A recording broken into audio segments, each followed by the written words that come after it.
a certain way, and that if you fell outside of that bell curve, then you were unacceptable in some way, and we were going to adjust you so that you could sit at your desk, so you could work in the factory, so that you could be a good contributor to society in the way that it was determined that you should exist. And I think now more than ever, people are freed from that. Well, here's the thing. I took Sean's advice. We just have to pause it and talk over it. You have to be criticizing this in some type of way, commenting. You have to be changing this so that it's not theftery. Transformative. Are we back on YouTube? Mm-hmm. Yeah, just you can go over there now, then, Sean. See you there. Okay. Write your password down. We will get yeeted soon. Yeah. Make sure you can come back anytime. Come back to us, Sean. Expectation that a lot of the constraints of society have been lifted, and people are discovering, wait a second, I can talk about feeling differently. But my thought, I can talk about sensing. I'm just going to say, I think that people claim to be neurospicy just to feel special. I don't think everyone is. I never claimed it to feel special. It's an observance of others that I have taken note of. My mom calls me special. Other people have observed things in me that I'm like, oh, okay, that's not quite. Like people saying that's not right. You're like, oh shit, if that's not how you do it, then I must be doing it the wrong way. I'm not saying people that have looked into it have noticed that in me, like, it's like, oh, okay. Thanks. And then when I've looked at it for myself, I'm like, oh shit, maybe they were right. Okay, well, not you. Present company excluded. I should have started with that. Okay, can I also say that I didn't realize that empathy and all those other stuff came under that umbrella? I didn't know the umbrella was so big. That's a big umbrella. Yeah, I didn't realize that either. Like, wait. The world differently. What? Go ahead. More so than ever before, everyone has a voice to have an individual experience, that it is okay if you fall outside the middle of the bell curve. So people who are neurodivergent, these are the categories that people often are identifying with that neurodivergent label. So people on the autism spectrum disorder. Some could argue that everyone on the autism spectrum disorder is neurodivergent, but not everyone who's neurodivergent is on the autism spectrum disorder. ADHD is another one, which can occur, both. Yeah. Did you know that? Yeah. No, I'm screwed. Okay, so yeah, it doesn't necessarily automatically mean that you're. It just means different in the brain or something. With autism or separately, if you have ADHD, chances are you fall under this umbrella of neurodivergent. Dyscalculia, which is difficulty with math. Dysgraphia, which is difficulty with writing.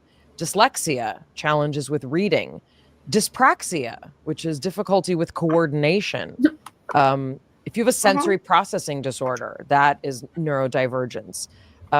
Social anxiety is listed as under the neurodivergent umbrella. The things that I just listed, those are things that I think a lot of people would agree. Like, I just do things different. My brain is different, But under the neurodivergent umbrella, you also see things like Tourette syndrome. You see Williams syndrome. There are some clinics that identify Prader-Willi syndrome, which was the syndrome that I studied for my thesis. Even Down syndrome is included under the neurodivergent umbrella. Intellectual disabilities fall under neurodivergence, even mental health conditions and diagnoses, bipolar disorder, obsessive compulsive disorder. So, for me, when approaching this topic, that instantly presents not a problem, it presents a challenge for us, because we now have a term that is enormous, really, really broad. Because what it's saying is that someone with, let's say, Down syndrome and someone who is dyslexic would fall under the same umbrella. And obviously there are things that they're going to have in common, but that's a lot of different things going on, which is why we don't rely on one diagnosis of neurodivergence. That's why it's not a very specific term, and we want to get more specific also to find out what resources people need. So for example, it's not helpful for someone to tell, you know, the parent of a 4-year-old, your child's neurodivergent, because that could mean autism spectrum. It could mean ADHD. It could mean a sensory processing disorder. It could mean dysgraphia. So these specific categories exist for a reason, but you do see, that's the other thing I wanted to point out. So we've got a really big term that can apply to a lot of things. Challenge number one. Challenge number two, the overlap of a lot of these syndromes and diagnoses is enormous. So when you think of a classic Venn diagram, right? 2 circles, maybe 3, right? We're talking, there are people with autism and social anxiety and ADHD. There are people with obsessive compulsive disorder who are also anxious. There's people with obsessive compulsive disorder who are not anxious, right? So the hesitancy I have, you know, is we want to be as specific as we can when we're speaking personally, when we're speaking clinically, but obviously social media and these kinds of cultural conversations tend to get much broader. One of the, you know, very, very informal, you know, ways to measure this kind of thing is, you know, what's prevalence of, what are people hashtagging, what are people noting in social media circles. Now, granted, this is a very specific, you know, very imperfect research that we've done, because just because people are tagging it, it doesn't mean that's more prevalent in the universe. It means that's what people want to talk about. So for example, 14.5 million tags for hashtag autism, right? This is a much larger category and a much larger conversation, especially as, you know, autism has separated out the Asperger's diagnosis and grouped it with autism spectrum disorder, which can also include nonverbal autism, right? ADHD, 5.9 million tags, OCD, 2.6 million. Dyslexia has about 1 million tags. Other disorders like dissociative identity disorder have less, let's say 244,000. Tourette's, 200,000. So autism is talked about a lot, especially in these kinds of circles. You know, there's a ton of really, really interesting, and in many cases funny, and in many cases very validating content. We pulled up some of the, you know, the kind of most circulated TikToks around these things. You know, the difference in. You know what I forgot to ask you guys? What? What's your favorite thing to eat for Thanksgiving? Anything I've made, I don't know. Yams. Really? Yeah. Do you make them special? Because me too. Richard does. Does he? Yeah. What is your favorite, like, is there something about him that you can remember right now that makes him different? They're always just so yummy and so sweet and so, oh, yum. Just love them. I never used to like yams when I was younger, but as I've gotten older, it always takes you getting older to change your taste. So, I mean, what's yours? I really love candied yams, and I think, like, I was thinking about this. I don't know what I would pick, like, individually, because if I had to pick one thing from the Thanksgiving table to eat every day forever, it would obviously be mashed potatoes and gravy. Yeah. Yeah. Mashed potatoes and gravy. Yeah, like, I have that all the fucking time throughout the year, so I don't feel like that's my favorite Thanksgiving thing. I'm really a big fan of the turkey. I was going to say it would have to be the turkey, because I put so much effort into it, and whether it's Christmas or Thanksgiving, it's the turkey.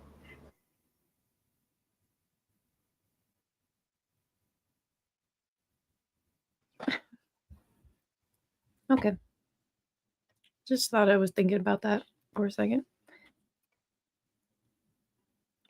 What experiences are like for other people versus what they're like for people who identify as neurodivergent. Conversations about masking, conversations about how to give your nervous system support. How do you work with your brain and not against it? What are the superpowers that are associated with some of these neurodivergent categories?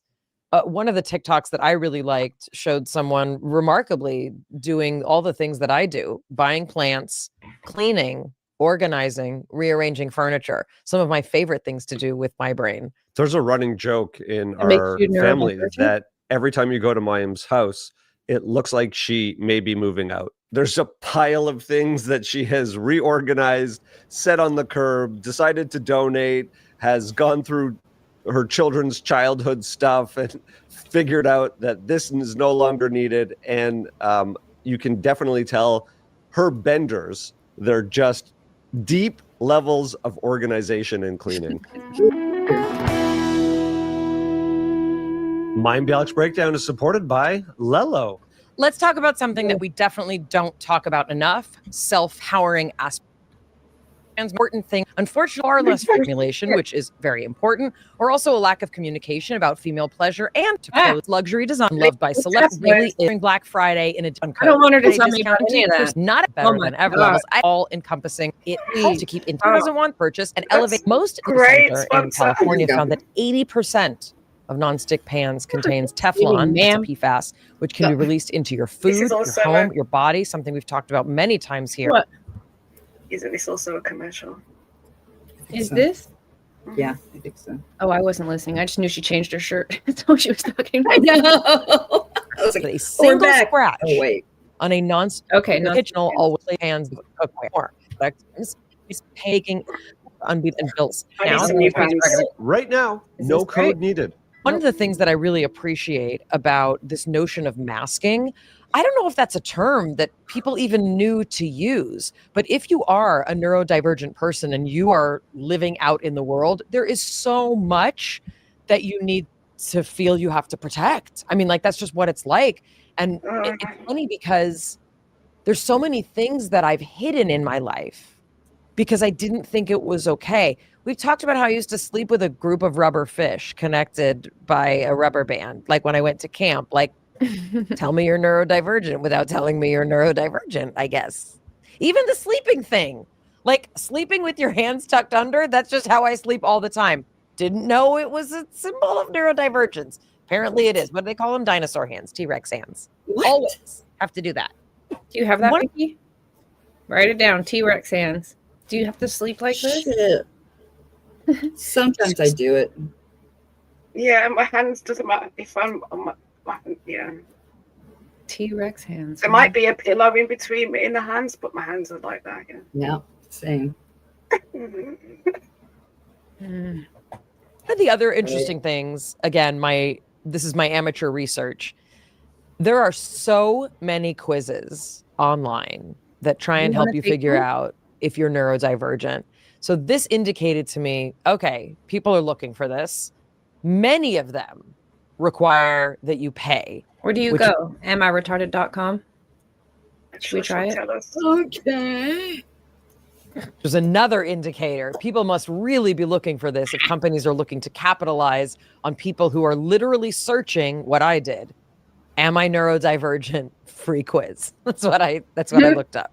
So the other challenge, in case you couldn't guess from the list that I gave above, how do you find out if you're neurodivergent? One way would be to have a diagnosis, meaning if you've been told you're on the autism spectrum disorder, if you've been told you have OCD, if you've been identified as having a sensory processing disorder, that's a little bit your ticket into the world of neurodivergence. But I took a quiz that we won't go over here. But the funny thing is, this quiz says that it's designed to find out which kind of neurodivergent you are. Okay, I was like, well, that's great. Who knows what I'm going to come up with? This test, it told me I have Tourette's. It told me it's highly likely that I have Tourette's. Now, what's interesting to me as a neuroscientist is we have a very specific way that we clinically diagnose people who have Tourette's. If I were to take a Tourette's quiz, pretty sure I'd come up negative. But my neurodivergence test directed me towards that as my possible diagnosis. So for anyone who knows anything about Tourette's, you might be saying, okay, well, I can guess the kind of questions. Jonathan, do you have any guess, knowing me, why it might have come up? And I'm not saying the test is like wrong. I do think that's a pretty bold thing for a test to be saying. Why might I have come up with Tourette's? I don't know that much about Tourette's or the classification, the requirements to fit into that box. But if I had to guess and posit that maybe you had a little sprinkle, You have a very hard time when something wants to pop out of your mouth, not having it pop out. Oh, very good. Okay, very good. So some of the questions did focus on what level of uncomfortability I feel with certain situations in either wanting to say something, wanting to express something, not being able to kind of control, interrupting, things like that. So yes, very good, Jonathan. To me, it a little bit indicated some of the imprecision that can occur when we are looking to the internet or to social media for specific diagnoses. So that's just like me putting my sort of like official hat on. However, I did find another test that is 20 questions that I would like to go over here. So take out your pencils, everyone. These are yes, no. So not the most precise way to do this kind of quiz, but it's a good yes, no. And I won't tell you how many yeses to be looking out for. Number one, do you often find social situations confusing or overwhelming? Okay. Do you have an intense interest in specific topics that others might find unusual or obsessive? Oh, this is a hard one. Which would you say that for me? No. What would you say for me? This is a no for you. Okay. No. I'm counting how many I think you should be saying yes to. And then you and I will compare. The reason that I would say this is not, that this is a no for you and it's an absolute yes for me. Remember when we were watching the World Series and I wanted to talk forever about all of the detail? Right. And you made that face? Okay. So that's a yes for Maya. I do have intense interest in specific topics that others might find unusual or obsessive. I mean, it's also not fair because, like, I'm a scientist, so, like, I'm trained to understand all sorts of interesting things that other people find unusual, but I think it goes beyond that. I could talk about pom-poms forever. Nobody wants to hear that. Number 3, do you find it hard or uncomfortable to make or maintain eye contact during conversations? Number 4, do you prefer routines and get upset when your routine is disrupted?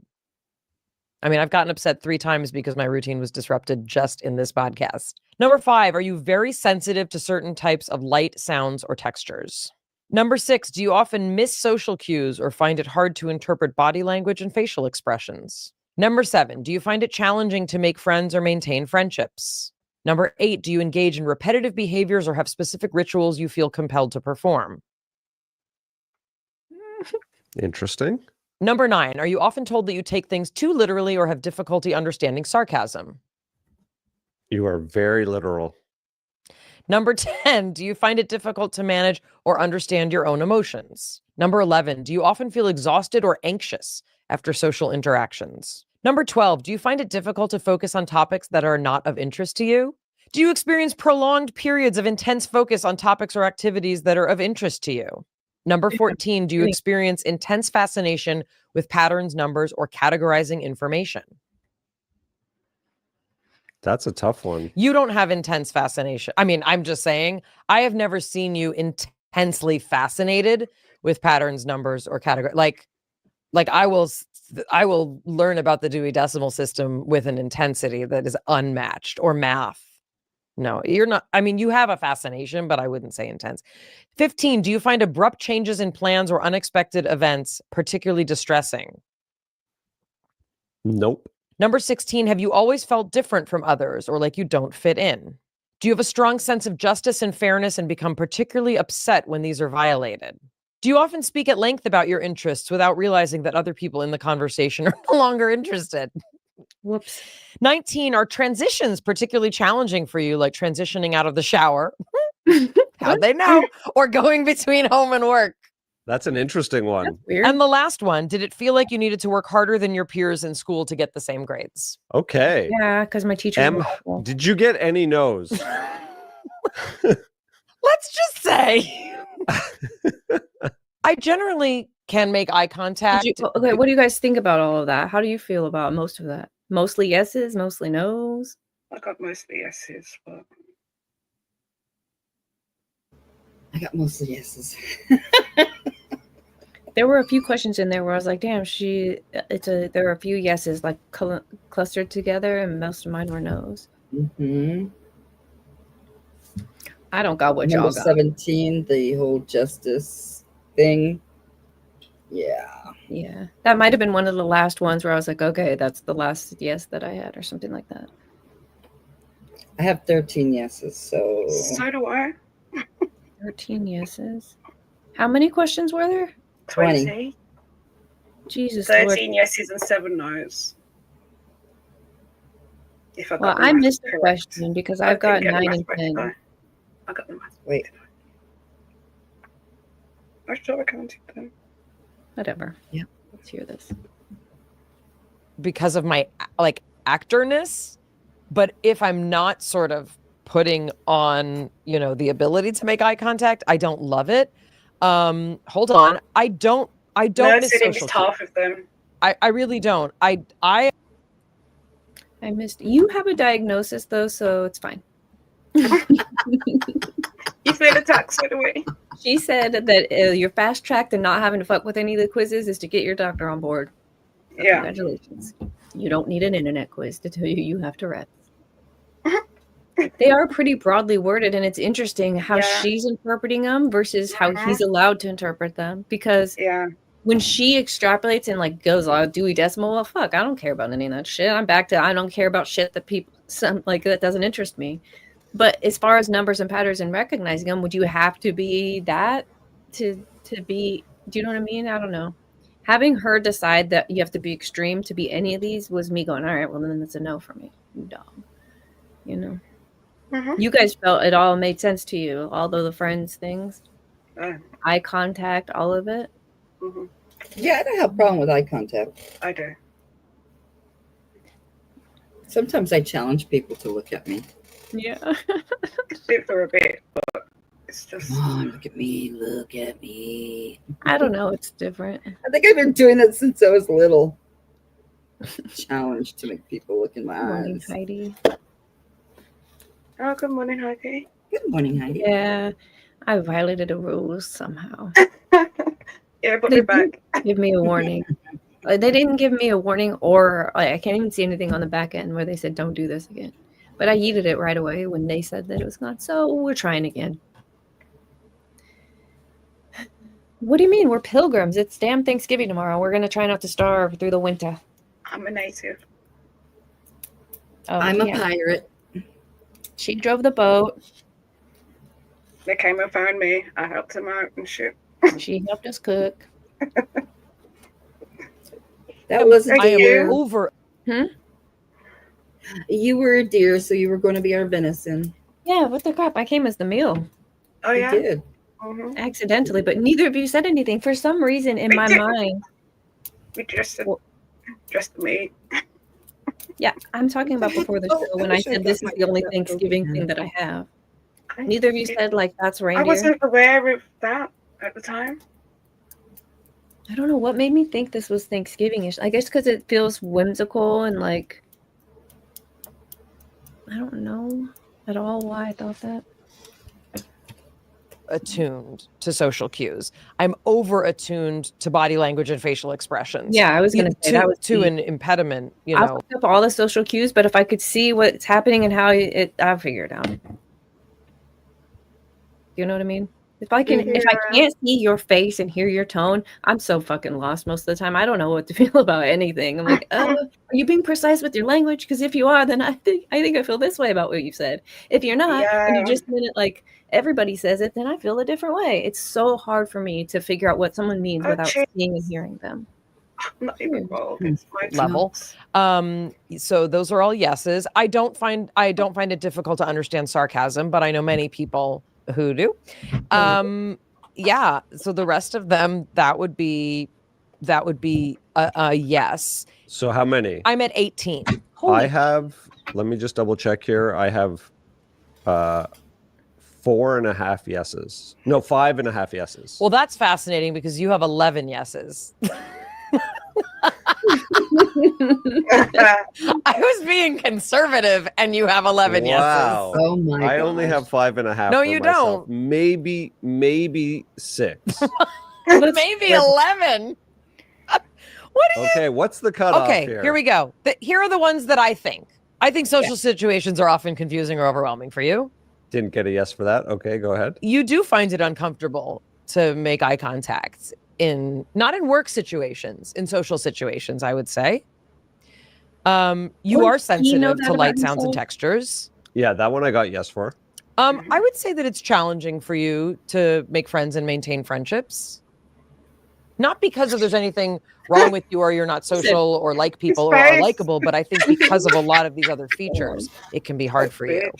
If you are not into our culture, that changes the nature of friendship as an adult, because those are the places where people go and have friends. I don't think that it's difficult for you to understand your own emotions, but I think sometimes, you have a great time managing them. I do think that you find it difficult to focus on topics that are not of interest to you. Oh yeah. Which number was that? I had a hard yes on that. Yeah, that was 12.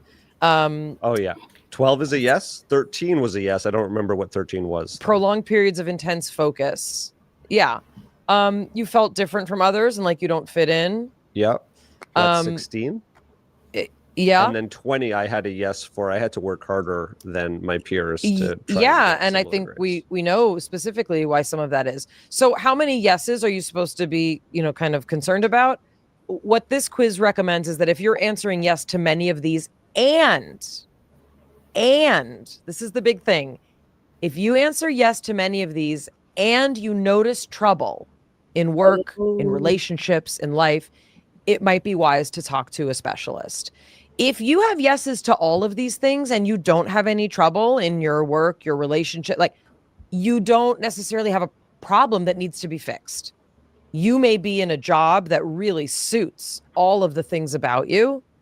You may be living in a world and in a city that suits all these things about you. If you live in a place, for example, where there's constantly a lot of noise, a lot of fire engines, a lot of sirens, things like that, you may have more trouble than someone who's, let's say, living out in the country and has the same sensitivity. So it really depends, not just on, are you answering yeses? Yeah, that's Are you having trouble in areas of your life where this kind of diagnosis might then lead to more information? That's what we encourage people to look into. Like, you can do almost anything as long as it doesn't become a problem. Cause a problem.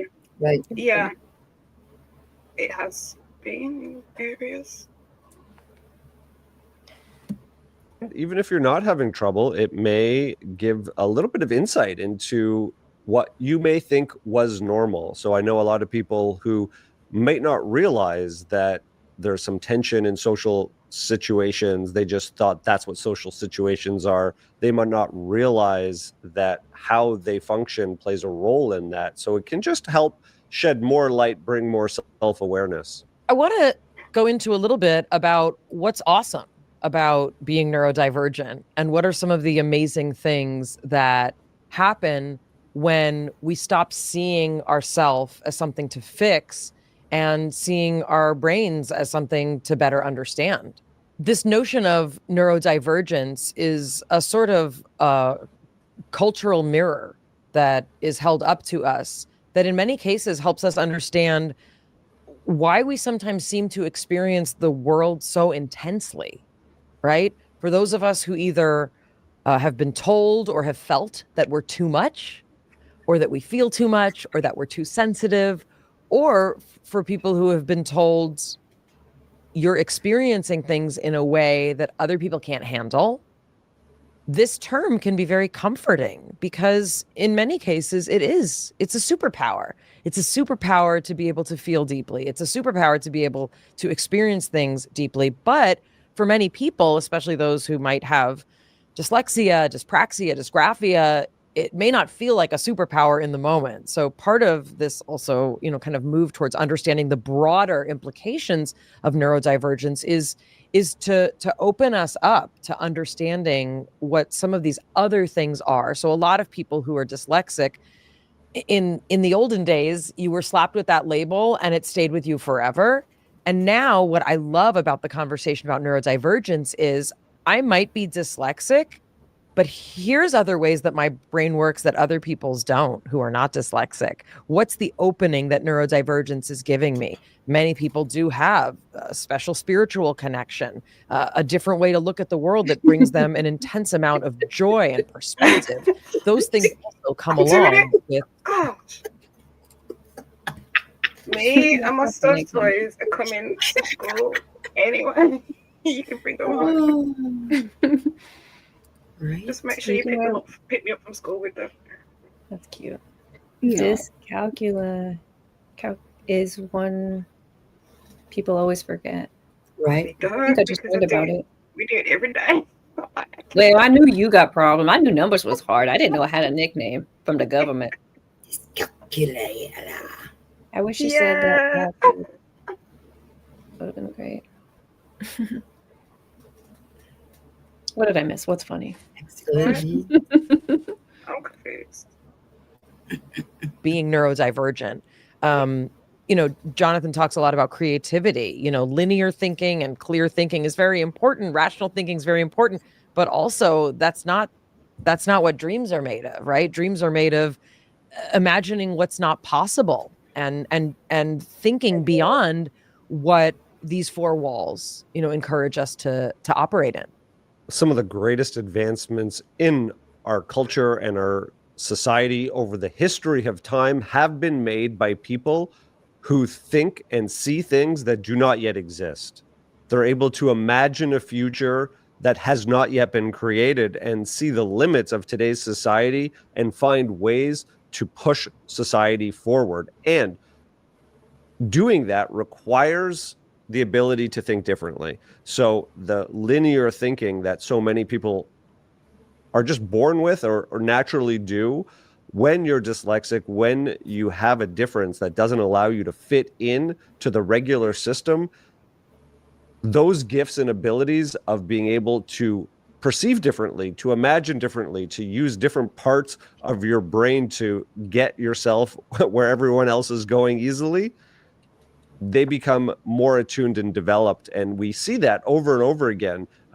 Eric Weinstein says that, you know, the people at the edges of our classrooms, often the kids that are not fitting in, that are struggling, are the ones that will help find the innovative and novel solutions that other people aren't thinking about. And before those of you who don't identify as neurodivergent feel bad about not being neurodivergent, it is a very large spectrum. Everybody's on some part of it.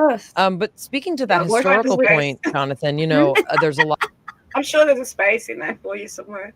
I know, you're not special. You got no powers. It takes you forever to learn the easiest shit. And good luck. Are you an empath? Yes, you're special. No, okay. So like, even that's on the spec, under the umbrella. We're only halfway through. Maybe she'll get to like, if you don't have any of this, God still might love you. What if I know? Now what? My superpower is the Holy Spirit, so whatever. I don't need a fucked up brain. See, spirituality is on this under the umbrella. Ella. A lot of really interesting and, you know, kind of playful, not rewriting of history, but revisiting of many historical figures throughout our history. You know, some of the most notable ones, Emily Dickinson. There's been a really interesting analysis of her poetry, her writing, and Albert Einstein, right? We used to be like, oh, nutty professor, right? Albert Einstein was dyslexic. And they believe he also likely had ADHD and was on the autism spectrum. They've obviously studied his brain after he passed away. In addition, you know, think about artists. Think about artists like Andy Warhol. They're pretty sure Andy Warhol was dyslexic and also on the spectrum. And, you know, we have this really amazing list that we pulled of actors and public folks, many of whom we've had on our podcast who have talked about aspects of neurodivergence. So ADHD is something that we hear of a lot from creative people. You know, we've had Joel McHale on, Mel Robbins, who talks about ADHD and dyslexia. Jodie Sweetin talked about it with us. You know, we've talked with people about obsessive compulsive disorder. Howie Mandel, Simon Helberg from The Big Bang Theory was on our podcast talking about OCD. Mara Wilson, Daryl DMC McDaniels from Run DMC. He talked about OCD. We've had many people talk about being dyslexic and having other special abilities. Our episode with Lorna Byrne touched on that. And many of our guests have talked about, you know, either bipolar disorder, social anxiety, you know, many of these different things that all fall under that neurodivergent umbrella. Also wanted to give a shout out to Billie Eilish, who does have Tourette's syndrome and has talked about it openly. And it's really, really such an incredible, fascinating journey to watch her talk about it and what her experience is with Tourette's. Many, many actors and public people are coming out more. They're more comfortable talking about it. Henry Winkler has done a lot with dyslexia. Bill Gates, dyslexic and ADHD, he did pretty well for himself. So many actors, Ethan Hawke and Whoopi Goldberg and Anthony Hopkins, Simone Biles, Tom Holland, Selena Gomez, Leonardo DiCaprio, Megan Fox. I mean, just this list is unreal. Orlando Bloom, Will Smith, dyslexia, Keanu Reeves, dyslexia. Woody Harrelson has talked about ADHD.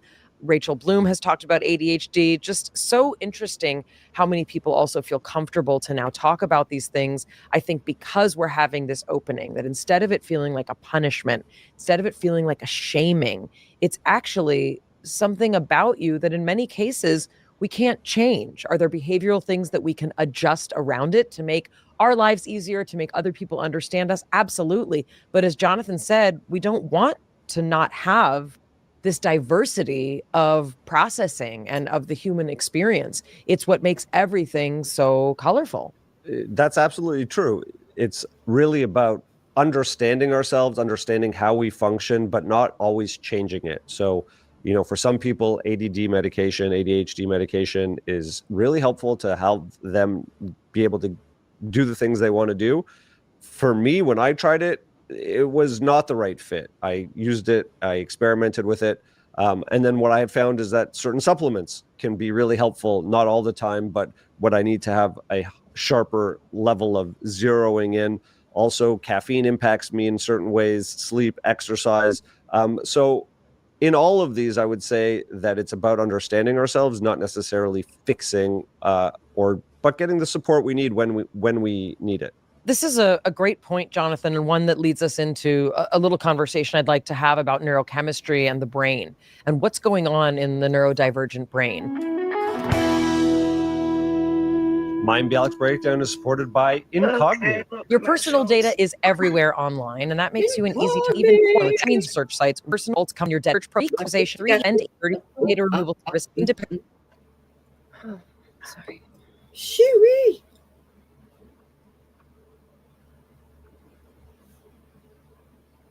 What do you guys think? Do you have any thoughts so far? No, not really. Okay. Well, you need to have some thoughts, please. I will eventually. I think Do I'm you feel like some of those just a little too close to home? Wait, what? No. Shit. I am what I am.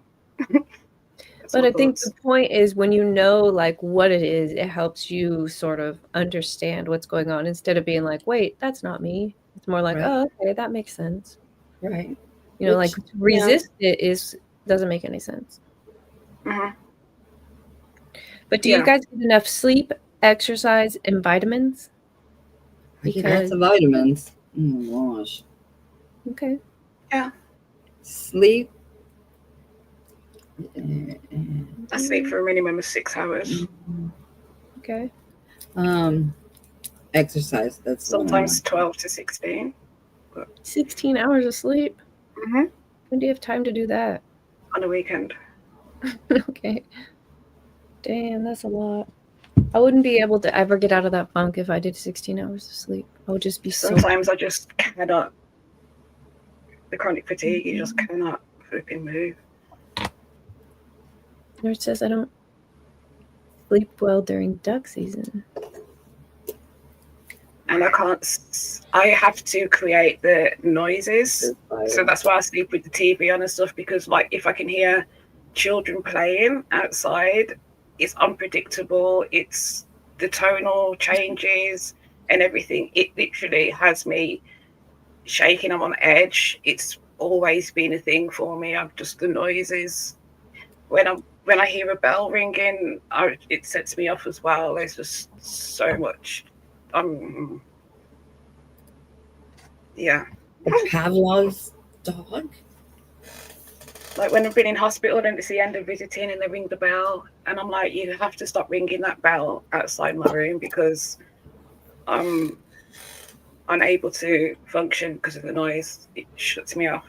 You The bell's done ringing, or just for a time after that, or what? How does that work?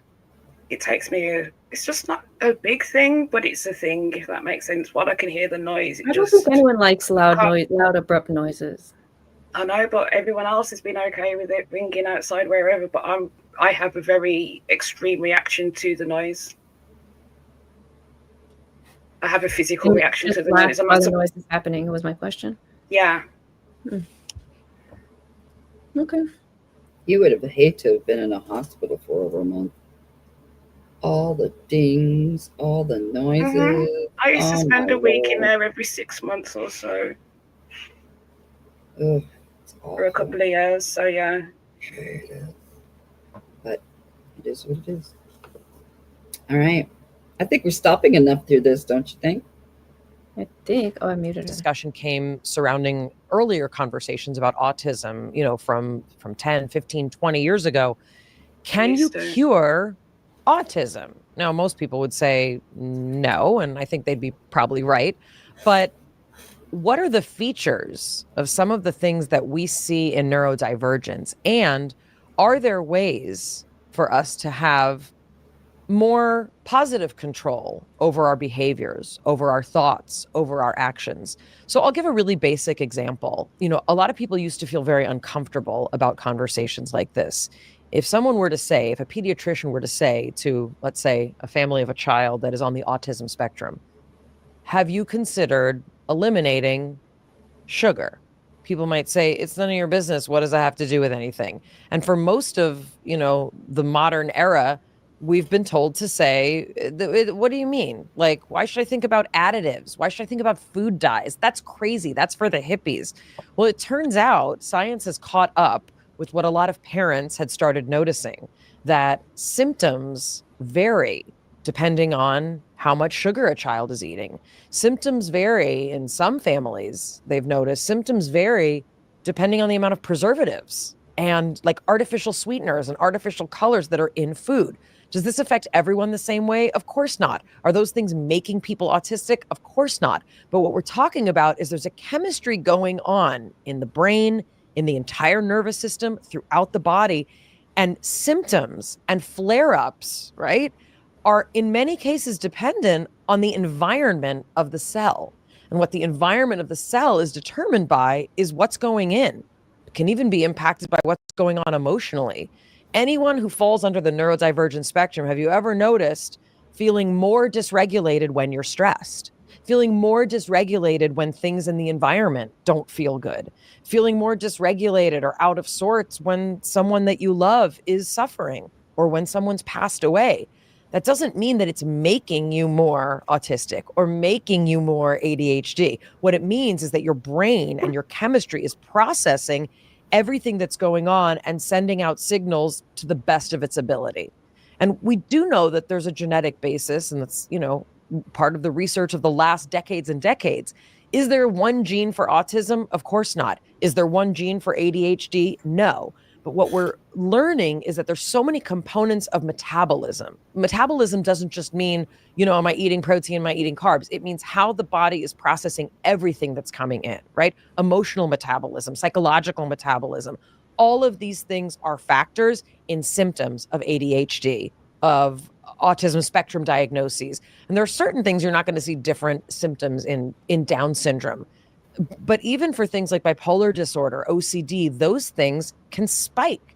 And you say, gosh, my OCD feels so bad this week, feels so intense this week, it feels so much this week. It's likely because of other things. It could be diet, it could be sleep, it could be other metabolic processes. It could be what you're seeing on Instagram or in the news. Right. It's so interesting to think about the environment that we're in and how that impacts us. So it's not simply we have a condition, we have a certain set of symptoms or ways of being, but how our entire lives, absolutely sleep, impact how we function. And that's true for people who are normies, and it's true especially for people who may have a difference in how they they function. So the next question, which is a little harder to answer, what's going on in the brain when we talk about neurodivergence? The answer is a lot of stuff, because think about the list that we talked about. If you ask me what's going on in the brain with neurodivergence, I'm going to say which part. Because if you ask me what's going on in the brain with autism, I can speak to that a little bit. If you ask me what's going on with ADHD, I can speak to that a little bit. It's going to be different than autism. There might be some overlap. Then if you're going to ask me about anxiety, that's also something different in the brain. What about sensory processing disorders? Also different in the brain. So this is like a little bit of spoiler alert. I can't tell you one thing that's going on in the brain for neurodivergence, because we need to know what kind of neurodivergence we're talking about. So the more specific we can get, the more interesting I think the conversation can become. It's beyond the scope of what we're going to cover here, but my hope is that we'll be able to cover the things that we haven't yet covered on episodes of our podcast, we'll be able to get to. So for example, we did an episode where we talked about empaths. We talked about sensory processing disorder, a little bit of the anatomy and some of the neurochemical implications. What I can say generally speaking about the brain is, all about detecting patterns and detecting meaning. And there are many structures in the brain, but the number of connections in the brain is what makes it the brain. It's not just about this part of my brain works well, or I've got a really strong hippocampus. It's about what are the connections that we allow our brain to make, and what are the environments we place ourselves in to facilitate that. So, not a big surprise if you were to take a mind expanding drug that is designed, right, to increase connectivity and certain kinds of experiences, you're going to get an increase in connectivity and certain kinds of experiences. But for people who are neurodivergent, they may already have certain things that open them up to seeing things in a totally different way. I recognize patterns that other people may not. I'll never forget, I was sitting with my friend Emu many years ago, Emu who started our YouTube channel years ago. And I was, mesmerized by the clouds. They happened to be moving very quickly. It was like one of those chilly spring days in Manhattan. And I had to stop the conversation we were having to observe what was happening. And he looked up and he said, I don't think I would have noticed that before. It's just not how his brain, right, was wired to track. So what does that mean? It opens up possibilities for artistic expression, for also deeper feelings about things that other people may not notice. So these are all these kind of pathways that when people are very, very focused on rationality and numbers and logic, that's where the brain will often point towards, right? But once your brain is already sort of open to these other pathways, we're in many cases more likely then to act on them, to see them, and to find them in places that other people aren't finding them. One of my favorite things about neurodivergent people is my ability to have multi-pronged conversations that do not follow any sort of linear pathway, but all lead to an amazing outcome. Meaning, we can talk about something, pause that topic, go on a tangent, the tangent actually has relevance, and what I find is that they can see that multiple conversations happening at once are actually because there is an interconnected and relatedness to each of the topics. So especially as you're getting to know someone, if they're trying to talk about your life story and hear more about how you grew up, it's often well, why did you move there? And in my life, why I moved there is usually 6 factors that all led to it. And there's my son and my job and what was I doing at the time? And then I had this apartment, and then there's often their lives are not as seemingly straightforward as the people who we got together, we got married, we have kids, we've lived in the same house for X number of years. I think a lot of the non-normies end up having more complicated backstories, which I love exploring. I like this theory. Neurodivergent people have more complicated backstories. I thought you were talking about the way you talk about your backstory, which I also think is a little bit neurospicy. So yes, both of those are true, but I started with how we talk about our backstory, and then I realized the reason our backstories, we talk about it in a certain way is because they're a lot more complicated sometimes. So this is, without poking too deeply here, I think this is an important point to make. why might neurodivergent people have more complicated backstories? If we're looking under this umbrella, right? If we're looking under the umbrella, people who might have trouble writing, communicating what they want to say, understanding numbers, understanding abstract stuff, if that doesn't come as easy to you as it does for other people, a lot of basics in life can feel very challenging. A lot of basic things that you want to conquer can feel very challenging. The number of steps needed to do X, Y, or Z for people with ADHD can be crippling. It can be crippling. I talked about this. My father of blessed memory, he hated filling out forms.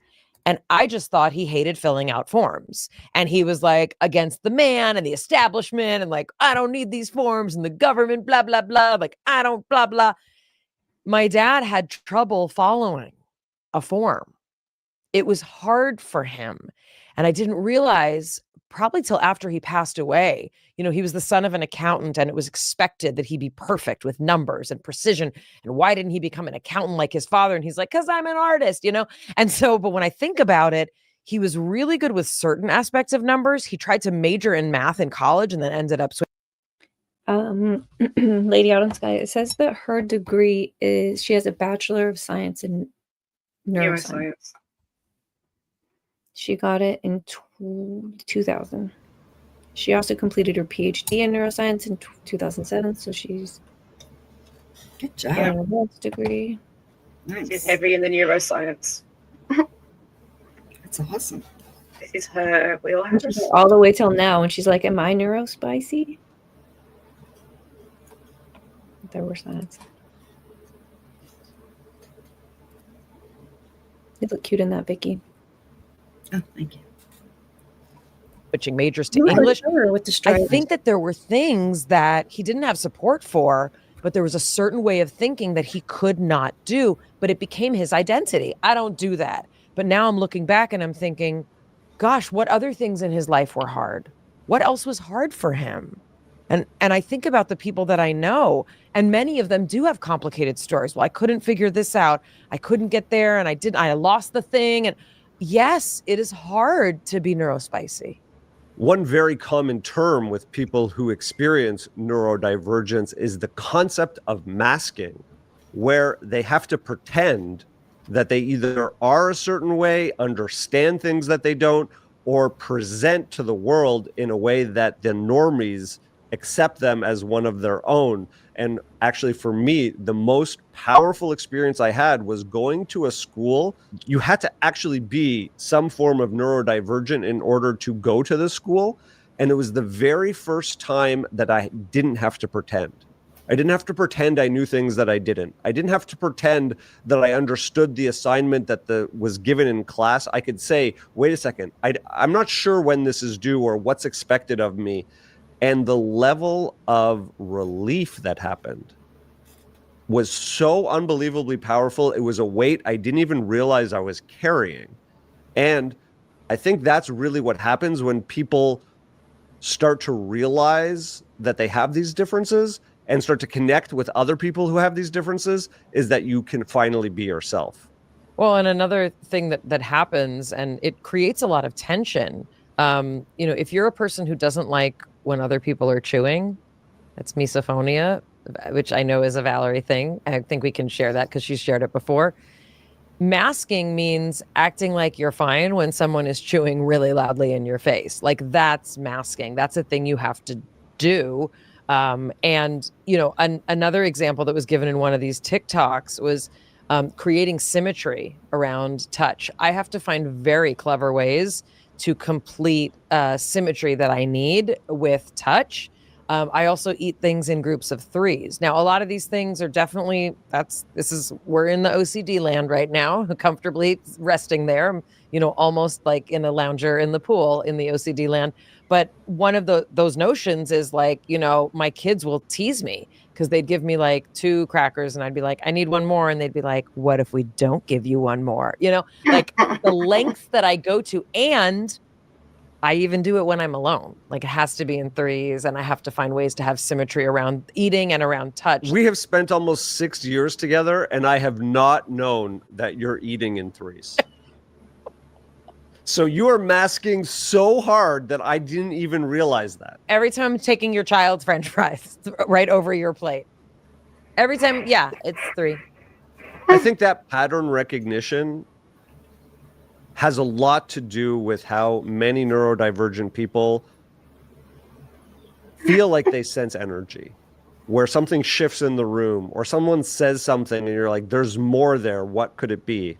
I'm not saying it's only that. I do think that many neurodivergent people are sensing things that are beyond the 5 senses, but talk a little bit about the idea of pattern recognition and how it shows up. I think there's a particular subset we're talking about of people who might be neurodivergent and interested in sort of tapping into those abilities in a spiritual or an energetic way. In that sense, I think that there's a lot of research that still has yet to be done.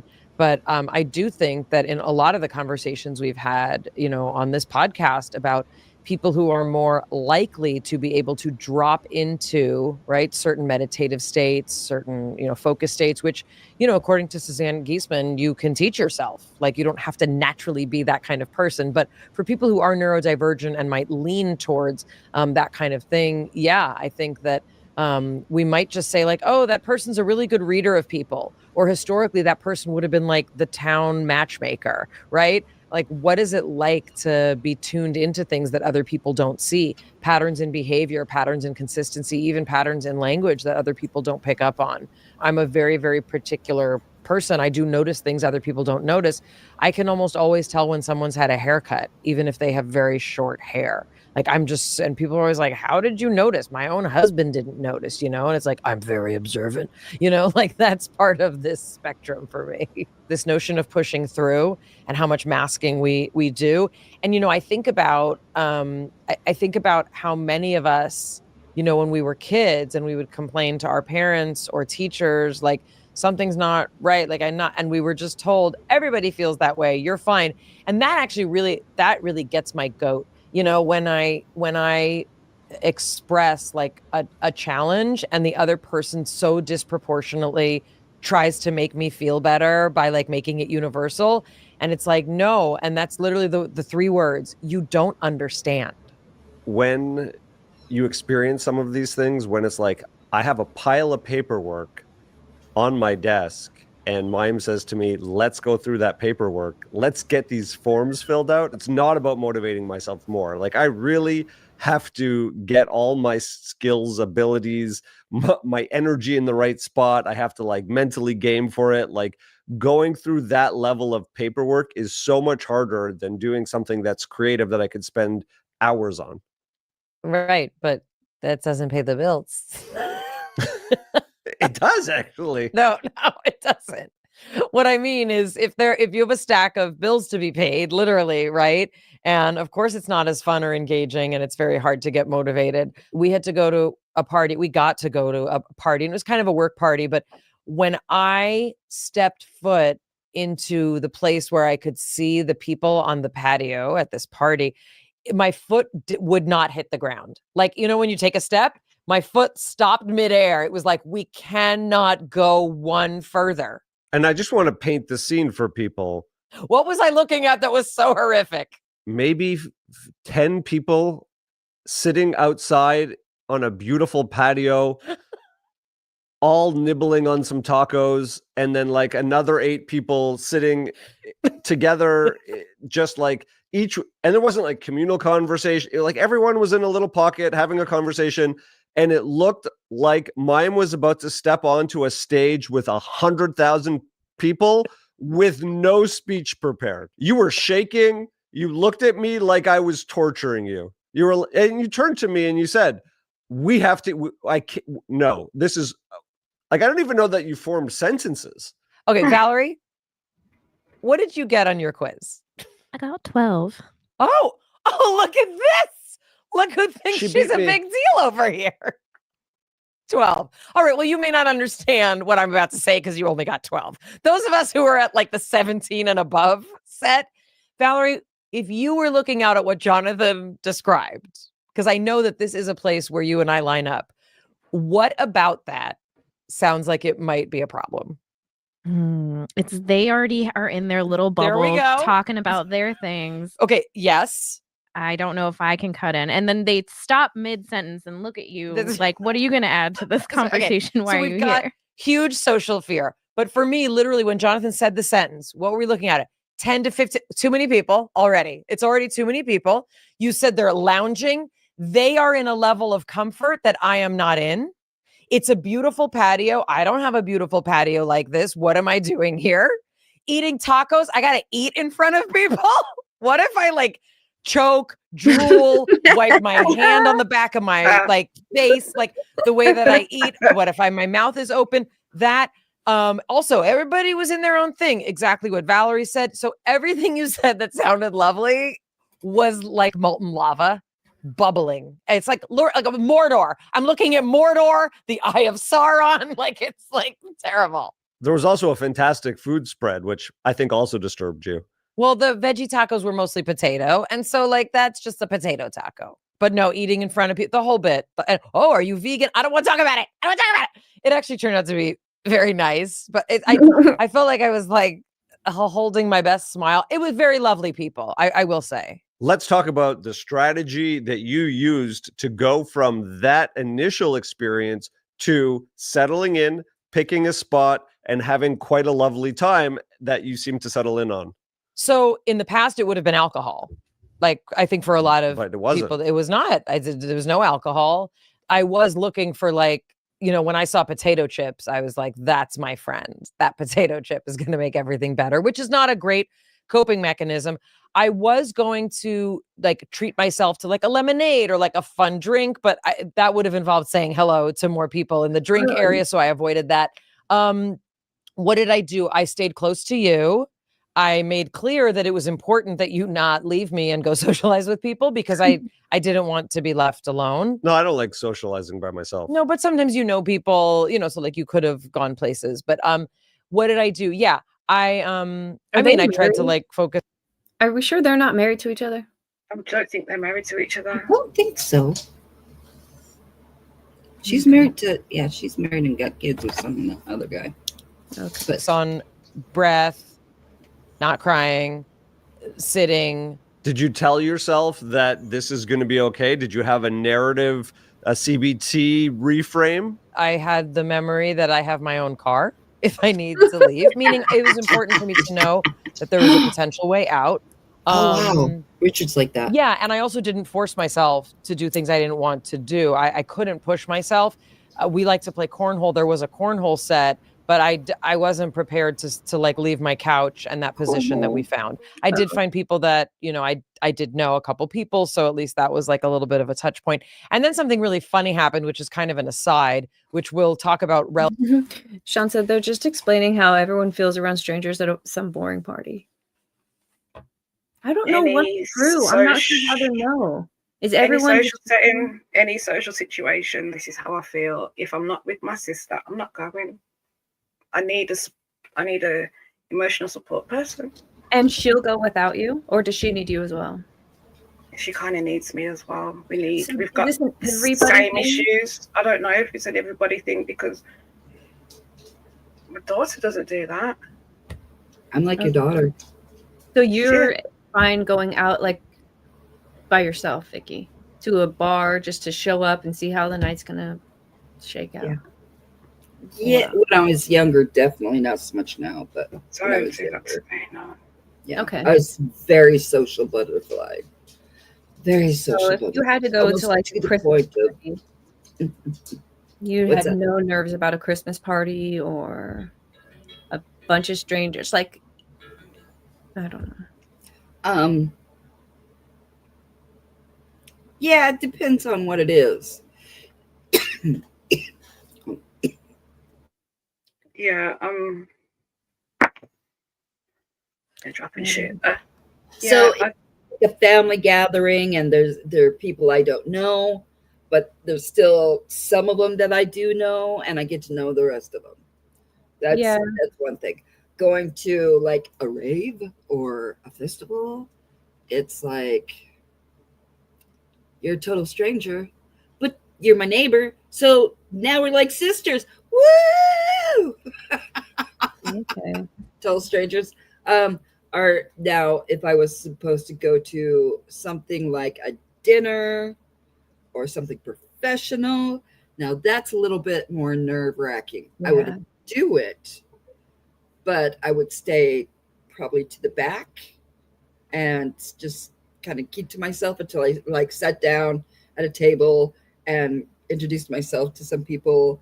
And I've been in situations where I'm just the odd man out, and I just You don't have anxiety about it. You're just like, I'll figure this out once we sit down. I do, but not to the point where I'm like, I gotta go. That's that's been very, very rare, even with all my physical issues. But so my anxiety in that situation would happen before I got there. I'd be like, oh my God, what's gonna happen? I don't know where to sit, where to go, what's gonna happen, all of that. New boyfriends, definitely. Anxiety. Oh. Yeah. New boyfriend? Yeah, meeting a new guy.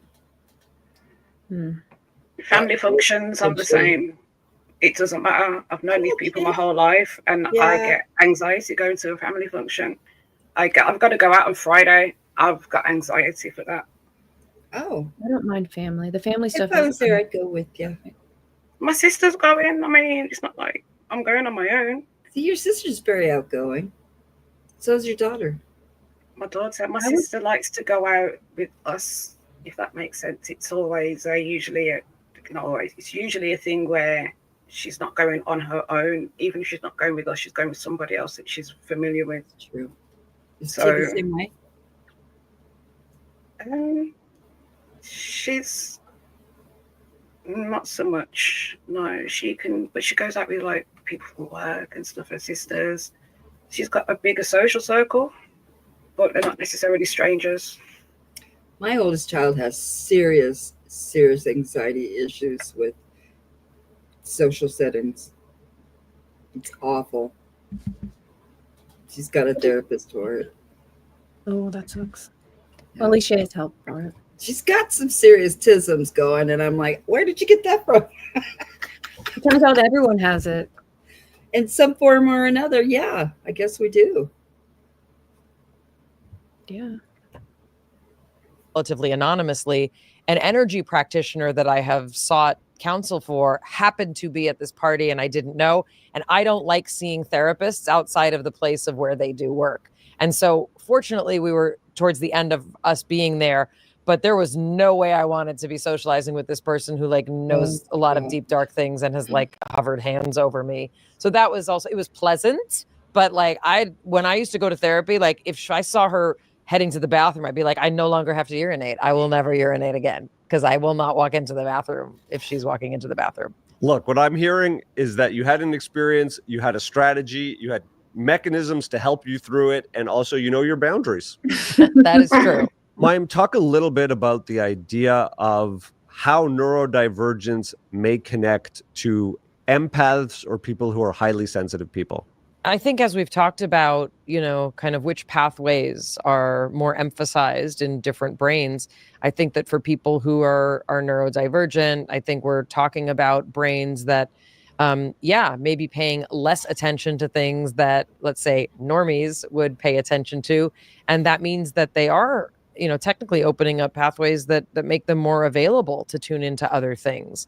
I think there's still a lot of... Is that true? Because the other day I was watching the clouds go by. I was like, hey, look, the clouds go. I fucking wasn't paying attention to what I was supposed to be doing. So how am I more open? I literally wasn't paying any attention because I was watching the damn clouds. Do you see things in the clouds though? Like, do you see do you see forms and go, oh, it looks like an alligator? Yeah, I tried to. But I just noticed that they were moving really fast. The other day I was like, damn, they're really fucking moving. Yeah. But I feel like because your brain is your brain, you can't just because you are distracted easily doesn't mean you're any kind of special. It just means you're not fucking paying full attention to the other stuff. She should know this. She got a damn of research to be done. And again, we're dealing with a super broad umbrella when we talk about neurodivergence. But look, the work that Kai Dickens has done with the telepathy tapes is also opening up a conversation about what happens when you're nonverbal. What are the other avenues that have to open up? Does it open up other perceptual abilities? Sounds like yes. What's the reliability, predictability, and consistency of that remains to be seen. But I think some of these conversations that the telepathy tapes has brought both us. Do you know what that is?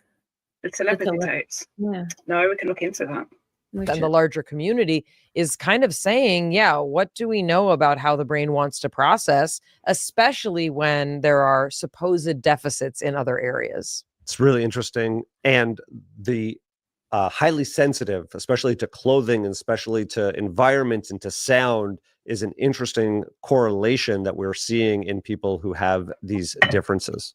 Oh, yeah, absolutely. And, I have children also. So we've also seen how different, young people are treated when they have these concerns and requests. Many people have accused many pockets of our society as being privileged in thinking about these things. But, when I think about my dad, like, gosh, I wonder what his life was like as a kid. I wonder how many problems he had when he was younger that nobody knew, and how many generations of people, right, have been overlooked for their need for support and acceptance and safety, around these things. That's a really important point. I think one of the greatest things you can do for a child is see who they are, recognize the things that are inherent about them.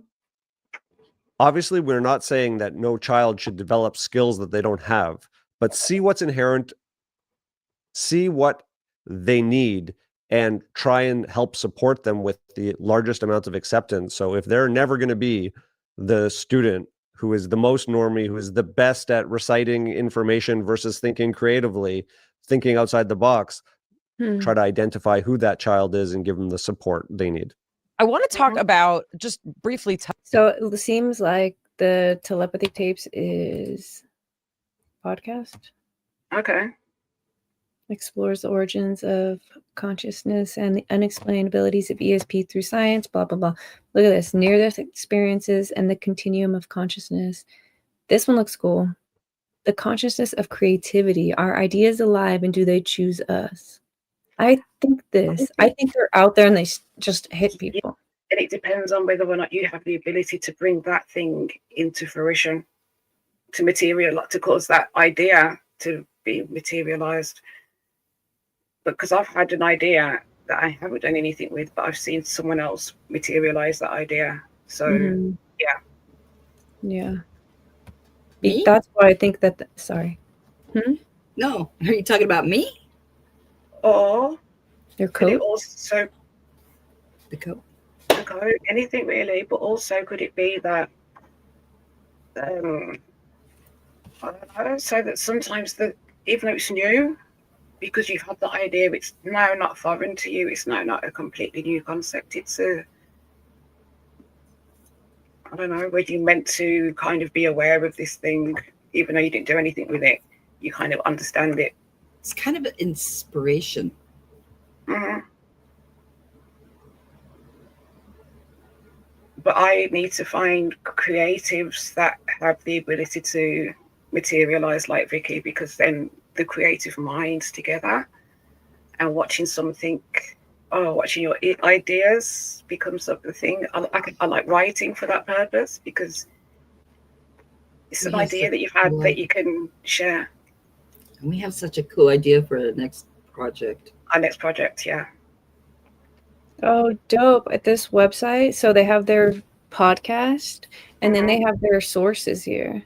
Oh, okay. So if you want to dive even deeper, or you get hooked on something they said. Sweet. This is just the telepathytapes.com. Okay. Seems interesting. We got time for interesting shit. We're almost done with this lady.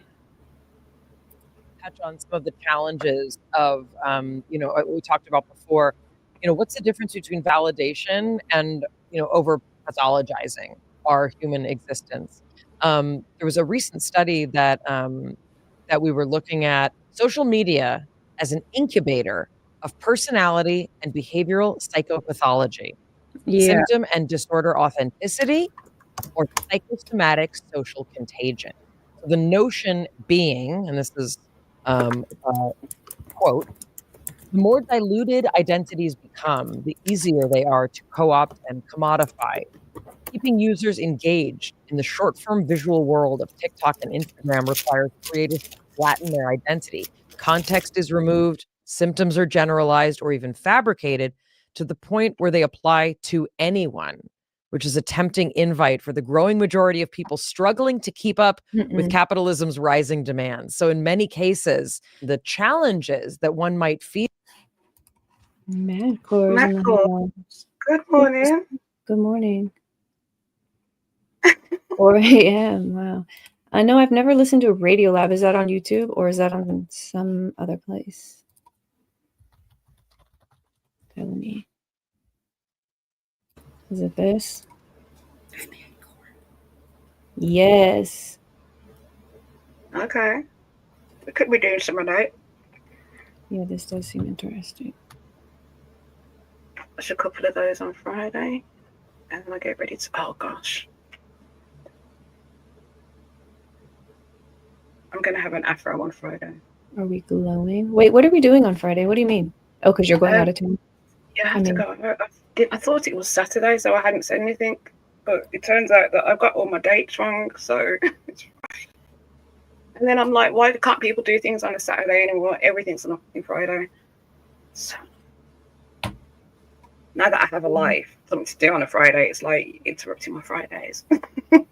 So are you saying that you're not going to be here Friday? I'm going to be here for most of it. I have to leave at some point. We can do like 4 hours again. We don't have to stream on Friday. It's Black Friday here in America, so we could just shop. Yeah. Go shopping on Friday. What do you think, Vicky, about a Friday stream? We could do it. Dude, I want to look at this stuff. There's this stuff that the AI is telling me about over here about chocolate-covered turkey. Ugh. I don't. Like what? My turkey's sweet enough without the chocolate. What? Listen to this. Pumpkin pie instant noodles, creamed corn Oreos, crab instead of turkey. Wait.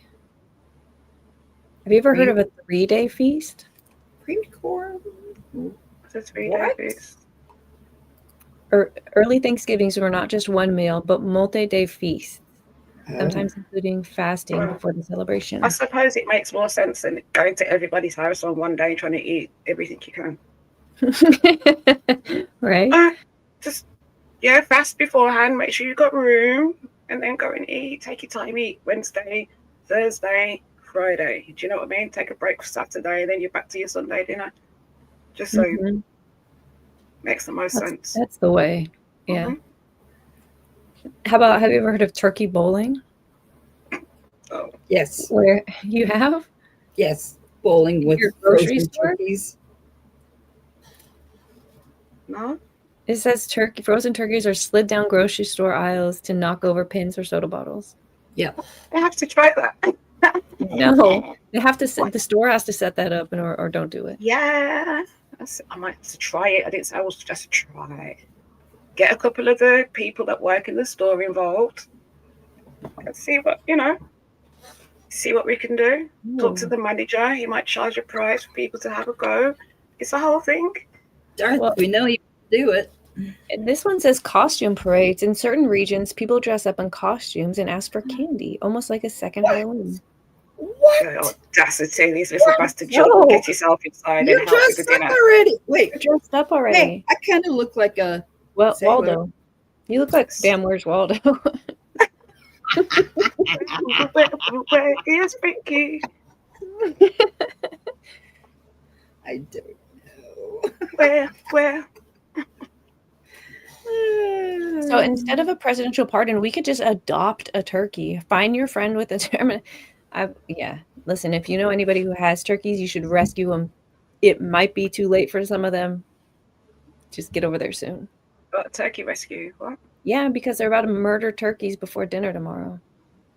I think some of them might have already been murdered and drained of their blood and then prepared, dressed to be. Turkey. Yeah. Turkeys are already. Sorry. Well, listen, if you know anybody who has any turkeys that have not been murdered yet, today is the day. You better get there soon. And I need to hear that Tom Pecky's still alive. I need word of Tom Pecky. Boomer, we need to know. Let's message her. Why don't you message her and find out if you can get an update on her turkey? I've tried it. We're almost finished. From being neurodivergent, from having trouble keeping up with life, work, schedules, routine, all these things, it may be causing people to aspire to over-identify. And maybe they do identify, but what does it mean? How much of your identity does it become, as opposed to who are you really? What are your strengths? What are the things you want to work on? Do we just throw up our hands and say, well, I'm neurodivergent, there's nothing I can do? In many cases, there are things we can do, even if it comes down to how does caffeine interact with your neurodivergence? How does medication that you may want to look into affect it?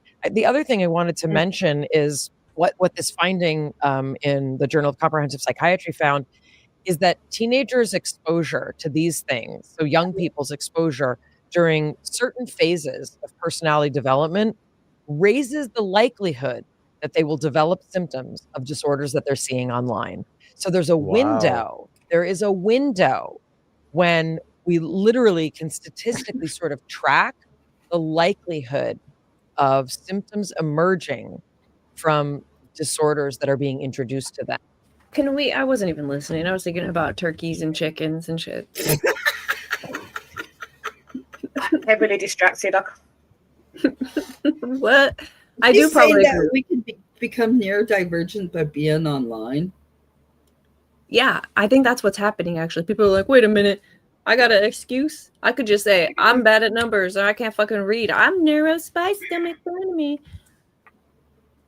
No, Or I'm special because I'm also stupid or whatever. I'm whatever. Yeah. I wish I was doing it to identify with others. I'm not. I really have issues, meltdowns, you name it. I have. Are you doing anything to fix any of that? Yeah, I'm trying, and I've had therapy.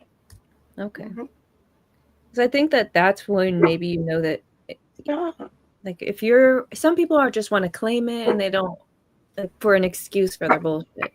No, and it's, as I help said, understand it's like how to navigate it. My millionaire.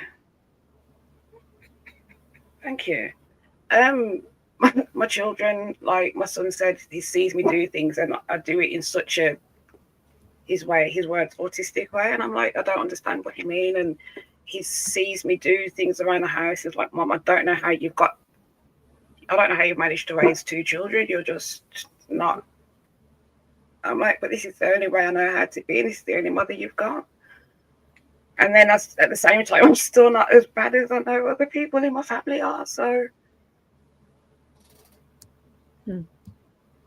Well. Yeah. Can I ask this question? Do you guys think that turkey and chicken taste the same? No, they do not. They do, kind of. No, they do not. I think if I was blindfolded, I'm not sure I would know.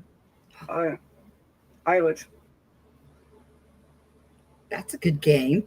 Right? Because their texture is so similar. You can flavor them kind of very similarly. I'm not sure I would know. Do it tomorrow. I'm not cooking chicken tomorrow. I'm going to have to cook a turkey. Chicken and a turkey. Yeah, because when I do cook chicken and turkey, I always turn down the chicken. I taste the chicken and I'm like, it's not appealing to me. I prefer the turkey. Interesting. But I'm also not a big fan of turkey. Not turkey, chicken. I've had so much chicken. I'm like, oh, someone else cook the chicken and maybe I'll eat it. But don't give me KFC chicken though. I prefer to have home cooked chicken, not shop bought chicken. What, Vicky? Darth.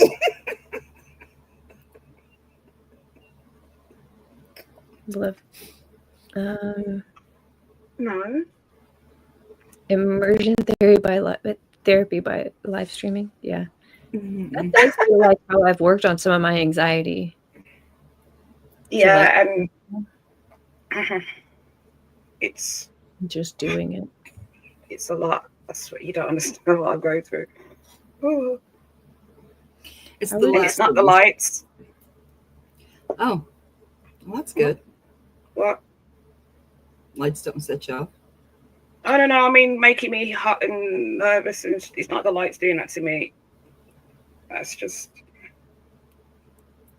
So, Vicky, you're going to eat a smaller bird, right?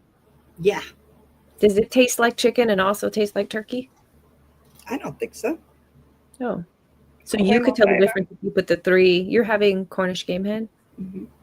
Yeah. So you think you could tell the difference? I've never had it, so I don't know.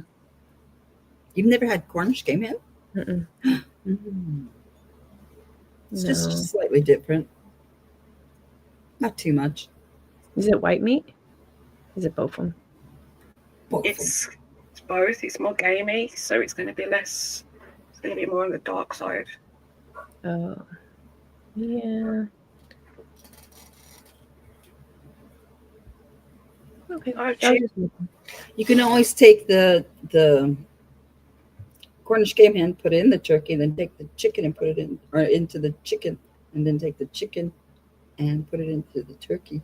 Cook it that way, and you get one of those faux turkeys. No, you put it in a duck. You have to do turkey, duck, turducken, and a hen. Is it a turducken? Okay. To fucking, yeah.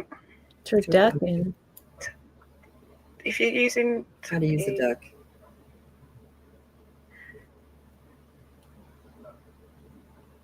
I learned that Yeah. from. It's to fucking. Turducken. To fucking. Turducken. Because you're putting in the. Okay. Should we finish this? Yeah, we can finish this. Let's finish this. And this is sort of one of the things, and as What's someone who yours? studied obsessive compulsive disorder for my thesis, everybody loves to tell me that they're OCD. It's their favorite thing. Yeah. I really like to wear, shoes with laces that are tied perfectly. I have OCD.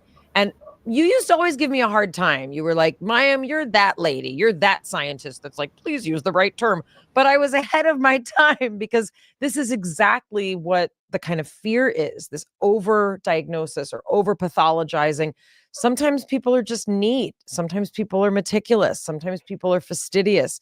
It may be a diagnosis, but again, if it's not causing problems in your work, your social life, and your general functioning, it may not be something that necessarily needs clinical attention. Is it fun and interesting to find these places of connection, on social media? Absolutely. Does it make me feel less alone when I see these things?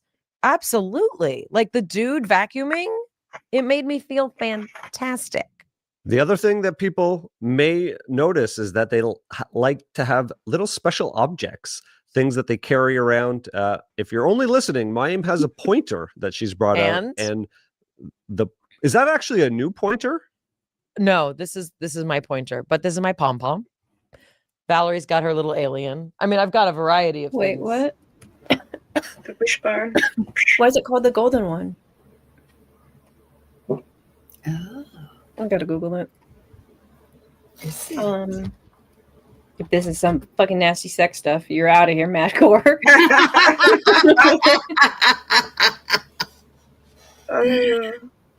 Oh, Thanksgiving special. bison is good.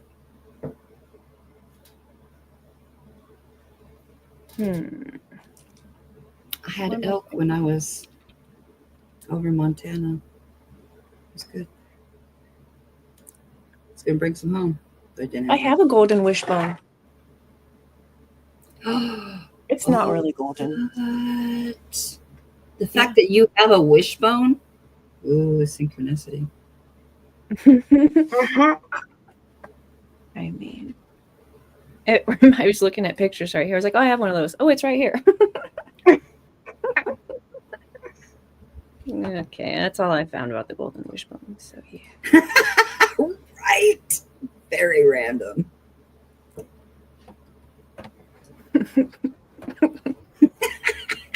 I mean, Yeah. Here. Need a wishbone? Fidgeting is one of the main features that in neurodivergence quizzes, they're like, do you have trouble sitting still? Is your leg moving a million miles an hour? I mean, Yeah. So this is my pointer. I like unusual things, and I collect unusual things, which also can be on the OCD spectrum. Sometimes it's called collecting items of useless value. And I don't think they're useless. So what happened is this was my pointer, which was just, there's a funny story about this pointer, which maybe we'll tell at another time. But I accidentally sat on my pointer and it broke and I was very upset. So Jonathan fixed it. I also want to just mention before we close out here, some practical tips. Jonathan, I wonder if you can share. We each have a lot of features, as the quiz showed. We each have a lot of features. Can you name your top 3 things that you think you've done to better understand how your brain works differently and how to see that as a superpower? Well, number one, identifying the areas that I need help in. So for me, I had to lean in to my auditory processing ability, that I love taking in information in that way. And I had to lean into that and use it across everything I do. And that was like the biggest game changer that has ever happened to me. This next part was really stepping back and recognizing that I have strengths because of these differences that play to my advantage. And so instead of seeing my differences as either a disability or disadvantage, I began to say, everyone is wired differently. This is my unique pattern. And how do I use that to advance the things that I'm interested in? And then the third is identifying the areas that I struggle in, like filling out forms, like doing better when I'm working collaboratively. Early in my career, I realized that I was never going to succeed sitting in a room by myself to write for the rest of my career. I knew I needed to be in a collaborative environment where there was a much more feedback and interpersonal relationships. And so I had to make some very strong decisions to change the course of how I was going to use my skill set to be as successful as I could be, knowing that while I had once imagined my life as this writer producing screenplays, sitting down, being creative by myself, who I was, I had to come face to face with that and make the decisions in order to embrace my strengths. Very nice. I'd say for me, my top 3, the first is acceptance, which I do think is much easier, honestly, with how much conversation there is around it. So I'm grateful and happy for younger people and people, who are seeking support in these ways to have that, because it can be very confusing. Around whole can be very frustrating. So I think acceptance, that notion of truly accept, about that question about school. My brain did not work the way other people's brains worked. I had to do remediation on 2 of my qualifying exams. It makes a lot more sense now. Back then I wasn't. It would be to focus on not just being like, I accept myself, but like neurodivergent that has a lot of safety issues. I need to feel safe. If I don't feel safe, everything goes wrong and it'll just snowball. So where are the places that I can find safety? Nature, my religious faith. We get it. I feel like we get it. We got it. We get Yeah. it. Oh, you guys.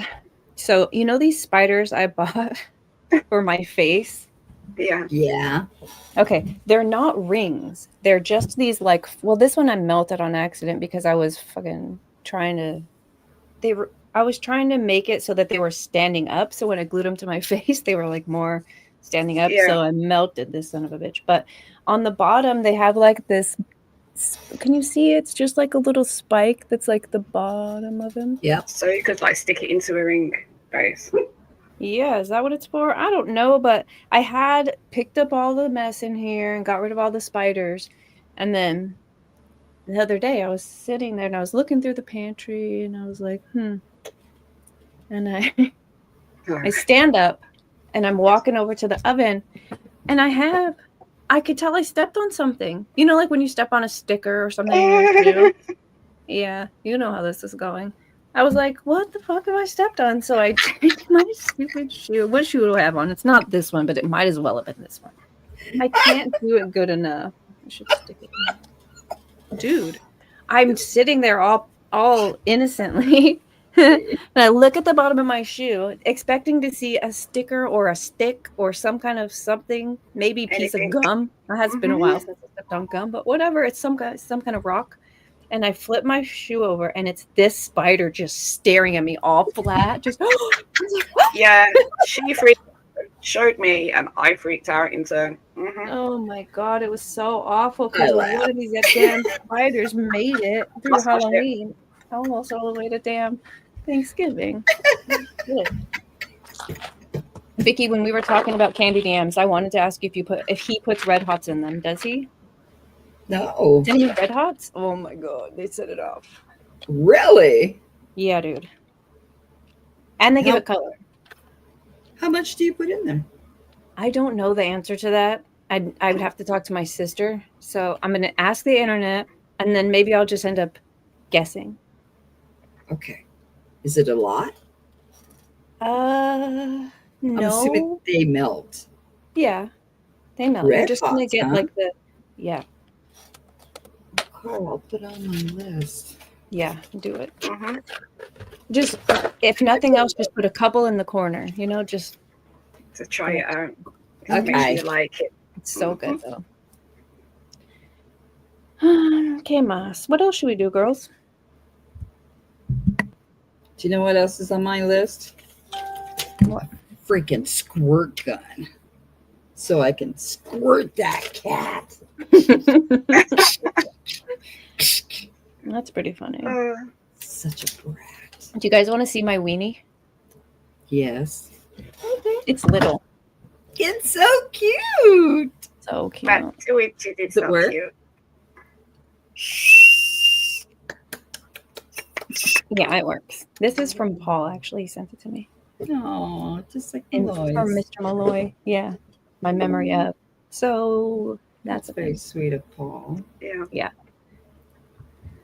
Thanks, Paul. Maybe that's good luck right before Thanksgiving, right before Black Friday. Whatever you need luck for. Black Friday. I have to freaking cook a turkey. I don't have to. I could have went to my mom's house. Are any of you going out for Black Friday? Going out for Black Friday? No. Going out, but not for. Go shopping for Black Friday. Oh no! If I can't get it online, I don't need it. I might go to Sally. Have you ever done it? Yeah. No. Younger me was all about it. Yeah, so was I. One year I dragged my very pregnant girlfriend everywhere with me. Oh, I'm too violent for that. No.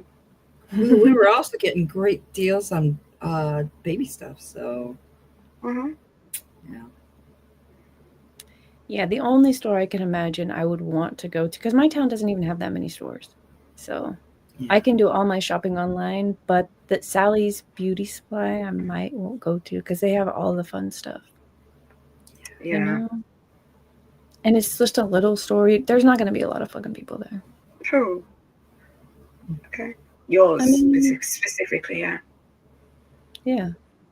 If I drive to Spokane, it would be an ordeal. I went shopping one year with my sister's best friend, and we did all the shopping, and I left my money at home. Oh my God, it was awful. It was so awful.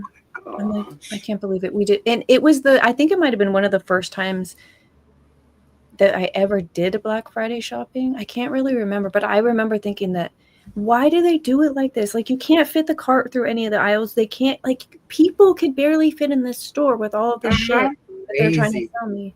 Yeah, it was not a lot of fun. And then to wait in the line and do all your stuff and be like, I have to come back. Oh, fuck.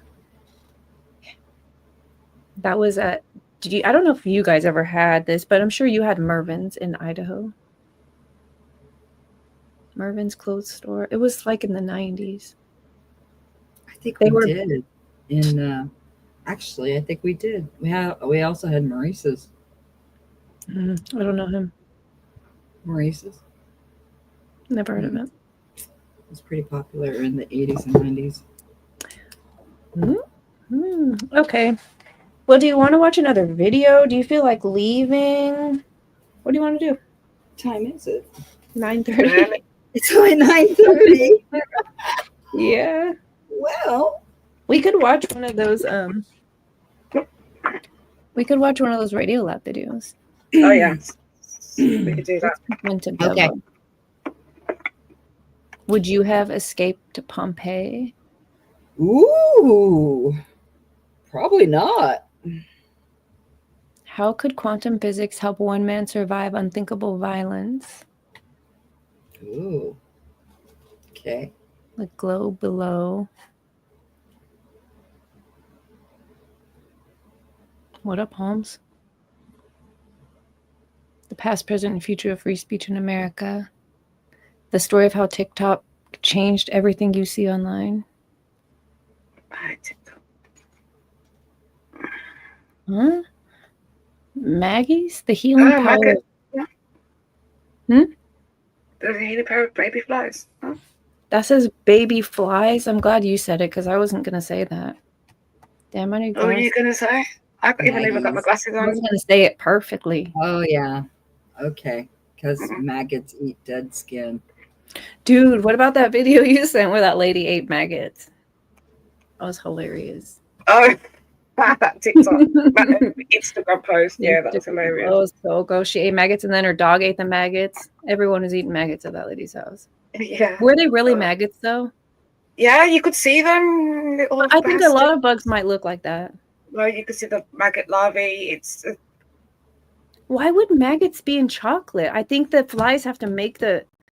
Yeah, they're laid in the factory. The factory is just so nice. Yeah, it's possible. I think a lot of worms probably look like maggots. I think that you're wrong. It doesn't matter. They're not supposed to be in the box. If she wants to call them maggots, she can. That's what they look like. I think it matters. I do think it matters. You either ate a maggot or you ate a worm. Those are different. You go to eat chocolate or whatever it was, and you're not eating chocolate. That's a problem. That was God's way of saving her. It does matter. It definitely matters. I would 1,000,000,000% rather eat a worm than a maggot. I would Google it up. I would send the maggot in and make sure it got tested to be a maggot before I ever fucking told anyone I ate a maggot. That's fine. In the heat of the moment, if I want to call it a maggot, that's what she's gonna call it. Do you see what I'm saying? Okay, yeah. We're not in the heat of the moment. No, I'm talking about it now. I'm saying it looks like maggots. That's what maggots have looked like when I've seen them. So yeah, it's a maggot. They were maggots. They were just coming out of the box and shit. But okay, then how does a maggot get into chocolate? Factory. I thought they lived off dead shit. Is chocolate dead shit? No, because when that's what I was trying to explain to you about maggots landing on stuff and just laying their eggs everywhere. They just lay eggs wherever they land. Flies just lay eggs wherever they land. It doesn't have to be on rotting flesh. That's why if a fly lands on your food, you can't eat your food because they were tiny. And if you watch it for long enough, you'll get to watch them get bigger. Okay? That's not true. I don't think that's true. It's true. You know what? Never mind.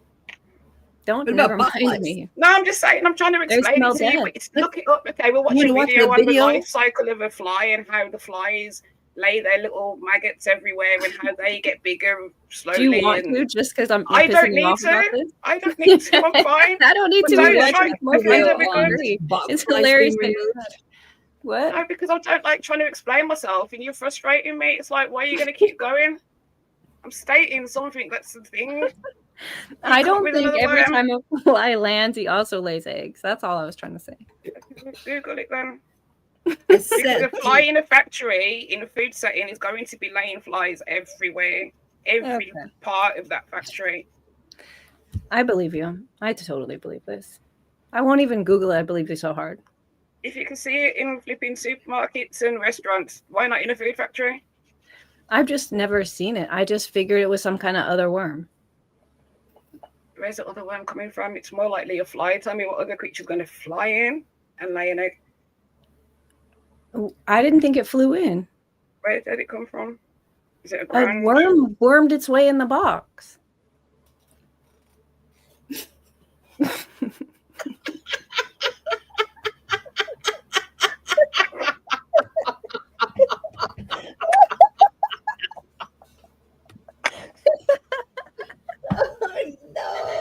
This is part of my neurodivergence, so don't get it. And I get mad. So, yeah. We're serious. We're goddamn professional. I'm sorry. I'm so sorry. Sorry.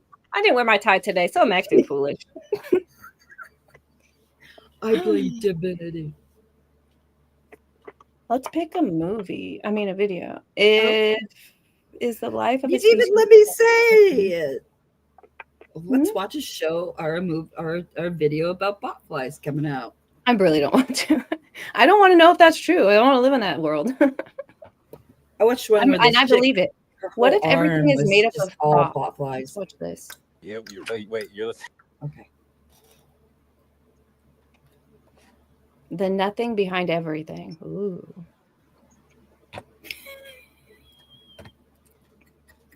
Beautifully. You really got to smoke weed faster than this. What do you mean? Mm-hmm. This will be more fun. Get on my level. What'd Vicky say? That's a no. Botflies. Yeah, that was a no. Okay, I picked one. He said, "Shut up, Vicky." Okay. Let's learn. Okay. You're listening to Radio Lab. Radio From WNYC.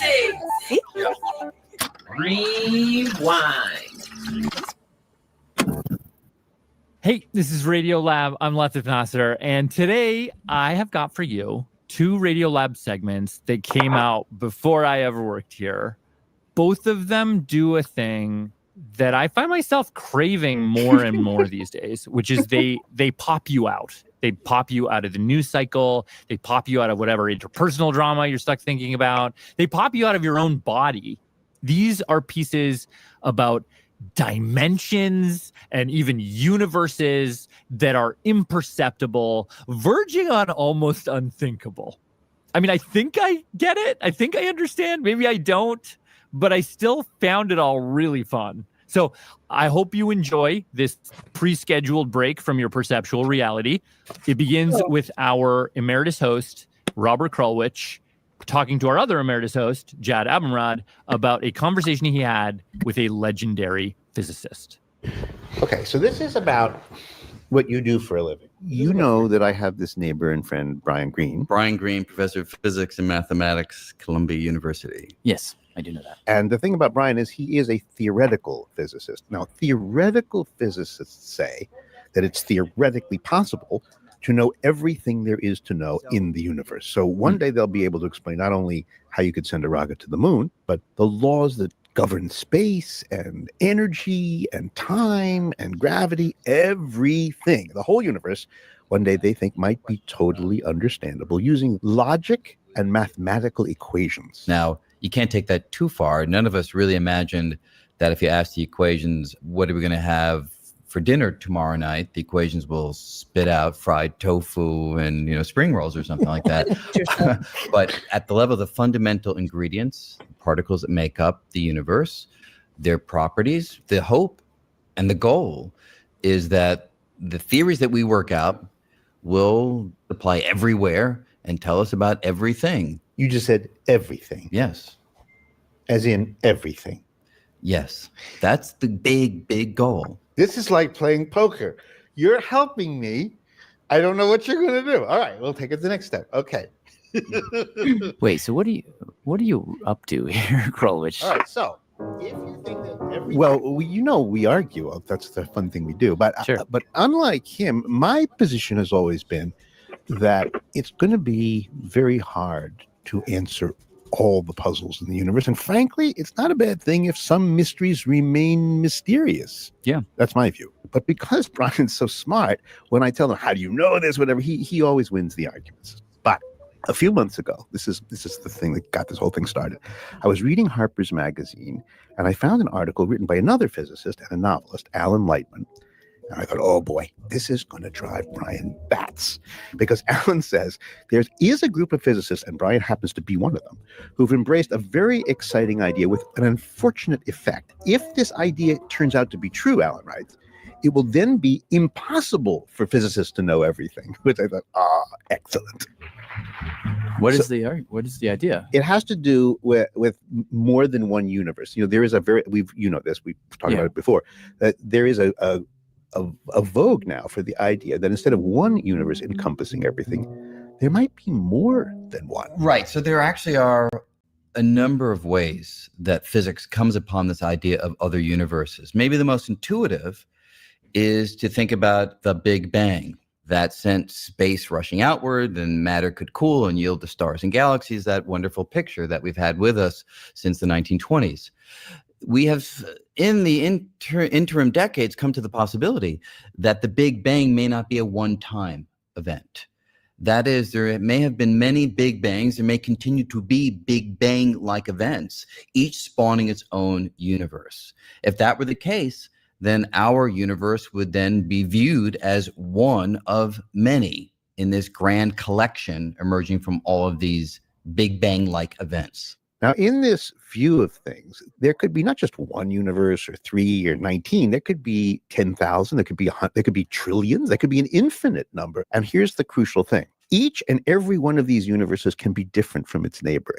Vastly different. That's right. So when we study the equations for the production of these universes, we see in the mathematics that the other universes could have different features, different particle compositions, different masses of the particles, different forces. Some of them might have atoms, some of them might not have atoms. You could have a universe with lots of stars, some with no stars, yes. Some could be made of Munster cheese. I don't know. The fundamental properties of each universe could be very different. That's exactly right.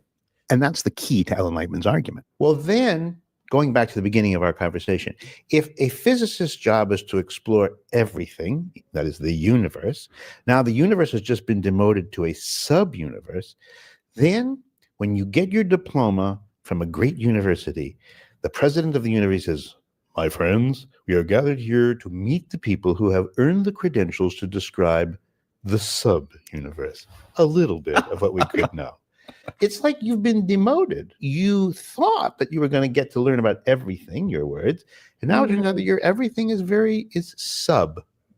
Oh, I wouldn't describe it like that at all, as you might imagine. Rather than view this as an incredible loss of understanding, the right way of viewing it, I think, is to recognize that certain questions that we were asking when we thought there was just one universe were the wrong questions. Meaning what? Well, he says here's the way to think about it. This is how it always goes. We've seen this before in the history of science. Take Kepler. Johannes Kepler was an astronomer and a kind of mapper of the solar system. He was trying to figure out where the planets were and the nature of their orbits and stuff. And Kepler spent a long time trying to find an explanation for why the Earth is 93 million miles away from the sun. 93 million. Kepler thought that has to be a really important number, a key to a deeper mystery. But we now know that he was barking up the wrong tree. Why? There isn't just one planet. There are many planets. In fact, many planets around many stars. And the distances of those planets from their host star varies over a wide range of possibilities. Mars, for example, is 141 million miles from the sun. Jupiter, 483 million. And when you start comparing the different distances of planets from the sun, you realize that the fact that the Earth is 93 million miles away, it doesn't seem like a deep law of the universe anymore. It just feels kind of arbitrary. And then that forces you to change the question, not why 93 million? Now, why are all these different planets at different distances from the sun, and yet they all stick around the sun? They're all trapped in the neighborhood. That question puts you on the road to a deeper thought, the theory of gravity. The point is, says Brian, if you're focused on one thing, you're going to think that one thing is the key to everything. When your one turns to many, then you think, well, the one thing really wasn't so special. But the way Brian sees it, that is progress, that is understanding, and then it frees you up to ask other kinds of questions, such as, what's the law of gravity? What is the equation that allows us to understand how the sun forms? So those are real questions, and when you can toss out the ones that are red herrings that you thought were deep, but they're actually just asking the wrong question, that frees you up to make progress. And Brian says you can make the exact same kind of progress if you compare universes. So instead of asking, why is our one universe the way it is? Now you can ask, well, what do all of these universes, so different one from the other, still have in common? That would be pretty heavy and exciting to describe the underlying laws that govern all universes, regardless of their detailed features. and what it would be like in that universe or that universe or that universe way over there. But there are an infinite number of them. So if I told you that you could write anything down and it might be a universe, black universes, white universes, green universes, soft universes, hard universes, muscular universes, teeny universes, huge universes, then the only one you know intimately is your own. It seems to me that what do you know about those other universes other than that they might be very different? In other words, we don't know very much observationally. Sure, well, we can't obviously. see them. We don't know very much experimentally. So they're definitely on a very different footing from that perspective. But Brian believes that one day we might be able to experimentally detect these other universes and somehow, kind of pick up their distant vibrations, kind of like the way you'd hear your neighbor's music. It's just emanating through the walls. We might be able to listen in, he says, and take a couple of measurements. Which would be quite wonderful. And in that case, at least there's a chance that we'd get observational evidence of the existence of these other realms. And at that point, I would begin to say, maybe there's something really to this. So the physics you're doing says, I can't go there. I can't observe it, at least for the moment. All I have is my brain and my math. And I say from my brain, I'm going to just assume certain. I did find that episode, or I think The Elixir of Life. Sounds actually disgusting, but this one is interesting. I'm still interested in this one. Are you? Yeah, I think. Yeah, they had me, and then they lost me when they went to the planets, and now they've got me back. So we'll see.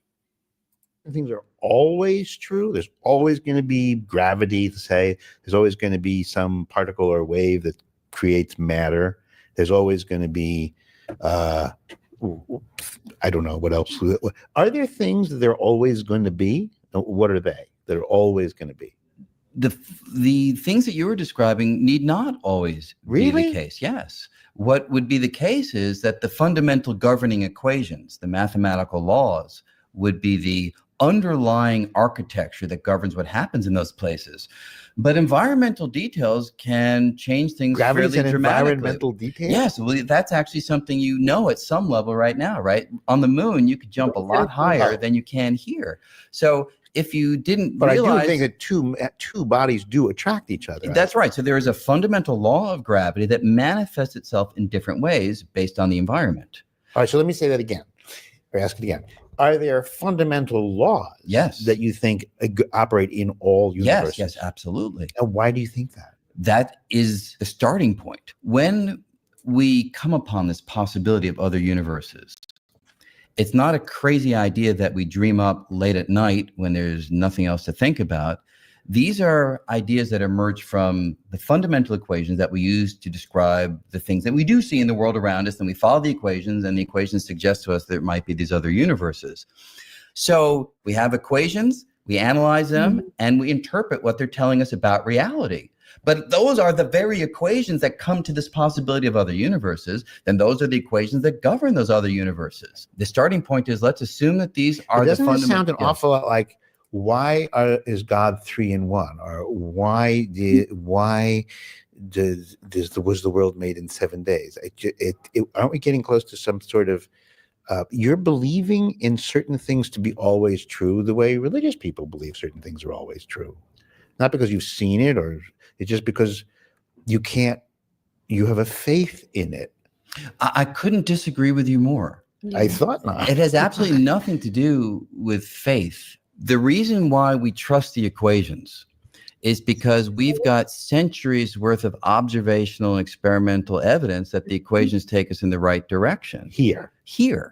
And it's those very same equations that work here that we are following to their logical conclusion to see where the mathematics takes us, right? So if you remember the train of reasoning here. You might have just projected here into there.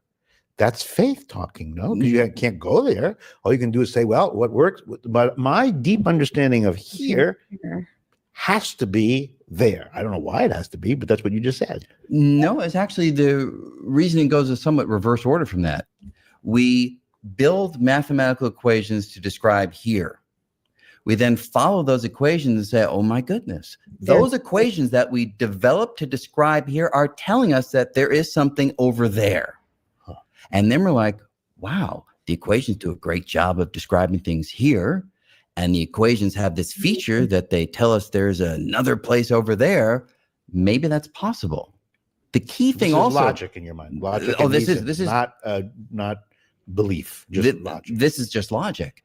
Aren't you worried though that there's another Brian Greene in universe number 3,790,208,600,040 who is sitting there talking to another radio reporter in another university, and he's saying, well, we know all about the other universes because we're assuming that the math here is the same as the math there in that other place. But as it turns out, their math and our math aren't the same, so that there will not, you may just be wrong.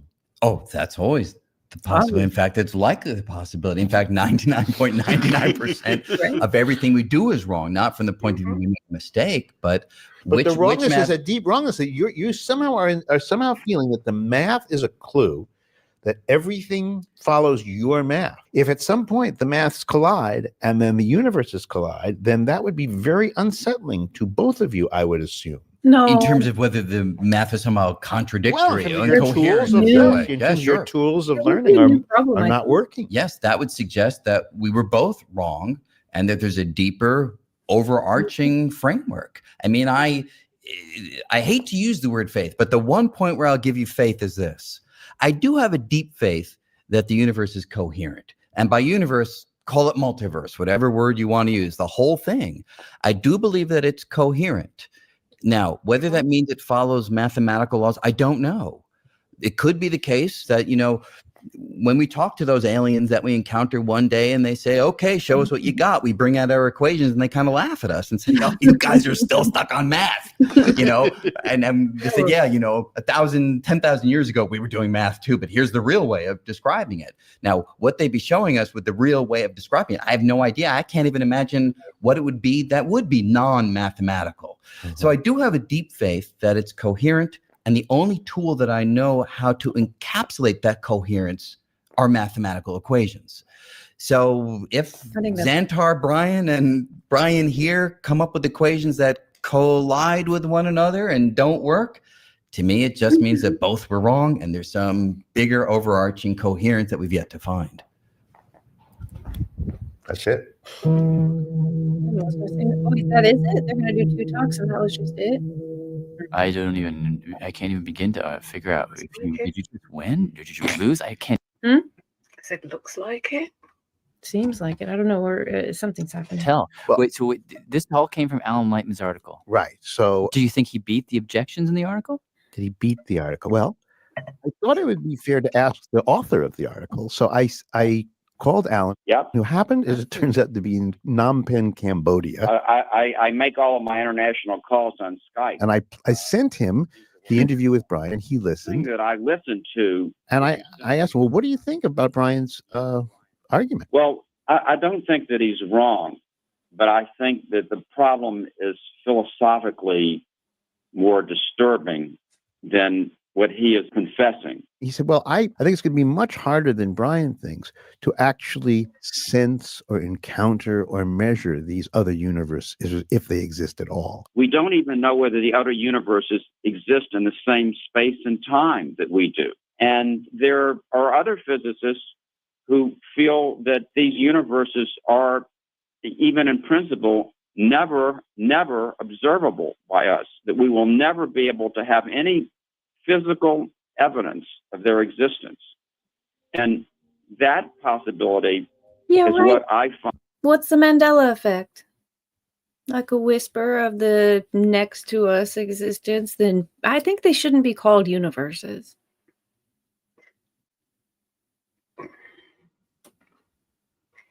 It's that everything being, all possibilities existing all at once, experiencing themselves all at once, but we're really in tune with this. And because everything's so closely stacked, you can sometimes get bleed over, maybe. I don't know about bleed over as much as they'll just look very similar except for minute changes. That's I don't what think I mean when I bleed say, over exists. I don't know. when things change, it's like a bleed over from one timeline into another, emergence of timelines, a crossover. We're totally guessing here. There's no. I didn't mean to say no. But in the way I would understand it would be what they were saying were the big bangs, the different big bangs throughout the universes each time. I would say that those are like where the graph splits. And I think sometimes we tie memories to those. And so we can go back to those. And maybe that's where the bleed over or whatever could happen. Where you wouldn't even know you changed timelines or universes or whatever. Yeah. Because so much of it's going to be exactly the same. So the minute differences, and depending on how in tune you are to your environment, depends on whether or not you're going to pick up these minute changes. And they were talking bigger than that, though. So they were not talking about the individual level. They were talking small. Kind of what I was saying about God the other day, where I was like, you kind of like, I tell Squab, don't make God so small, but really, can we get him to be in quantum? Like, I want to talk small, but like I start small so that you can understand the small and then extrapolate that out onto the larger scale. Yeah, I don't know.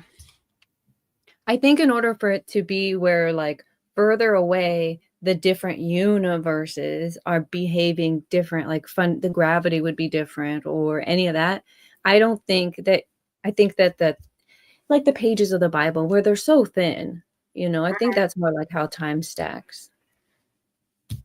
So like in order to get like a change, you'd have to go so far away from. I don't think we could really get there. Like our universe is never going. Like I'm saying that like if you could access your memories to time travel to this time, first of all, you wouldn't be going back anyways. You would be adding on to time moving forward. But like you wouldn't wake up and be like, oh fuck, gravity's different here, because you're still be so close to your own understanding of how time went. Because really, I don't know. I have no idea. I get confused in my own theory here. It's okay. Disturbing.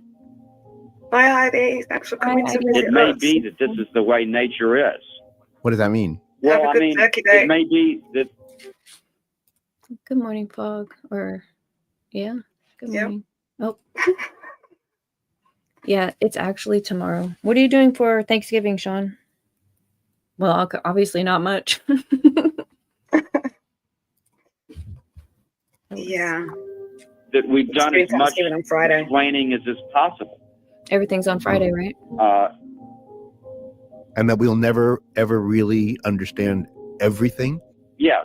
In other words, we may have pushed the human mind as far as it can possibly go. Come on, guy.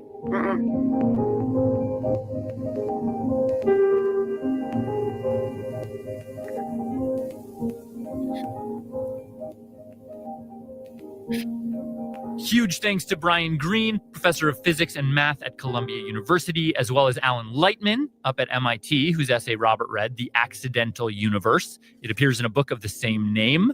When we come back, we have another story that will break your brain in a whole different way. This time, it's not distant, unobservable universes, but maybe every single thing around you right now. Stick around. All right, what's next? Latif Radio Lab, we are back. Today's episode is about the nothing behind everything, and I'll pass it back over to our emeritus hosts, Jad and Robert. That sounds demonic. Let's just start it up. I'm Jad Abumrad. I'm Robert Krulwich. This is Radio Lab, the podcast. We're going to continue the conversation we were just been having all week about, perfection. Like striving for things which seem perfect versus living in the real world. Right. And recently, I got into a bit of a kerfuffle with a guy who yearns like you do for an ideal. Damn. His name is Jim man. Holt. Yeah, okay. And he wrote this really good book called Why Does the World Exist? And just to get us started, in that book, he quotes a poem. Yeah. Remember the line? Yeah. Kick at the rock, Sam Johnson, break your bones, but cloudy, cloudy is the stuff of stones. Cloudy, cloudy is the stuff of stone. Yeah. Meaning what? It's something,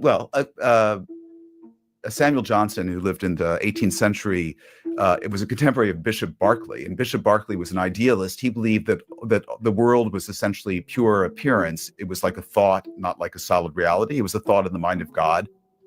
Like the rock really had no substance. And Samuel Johnson, when he heard this, he thought it was ridiculous, and he went and kicked a stone and said, "I refute Berkeley thus." Anyway, that's the story. Wait, one guy thought it was a thought. The other guy thought the rock was a. What are they arguing about exactly? Well, they're arguing about reality. Just what is this world? What is its essential nature? When you hold a rock in your hand, like what's it made of? What's it made of? Yeah. Minerals? No, Is that what not I'm the right really answer? asking is what is the most essential nature of the rock? So if you look deep, deep, deep down into the rock, do you find something concrete? Do you find a little bit of thing? Yeah. Or do you find something more ethereal, something you can't touch, something you can't pin down, something like, a thought? This is Jim's notion. And this sounds like it sounds like I've been eating lotus leaves. I mean, it's a pipe dream. But this is what science has increasingly led us to. That rocks are thoughts?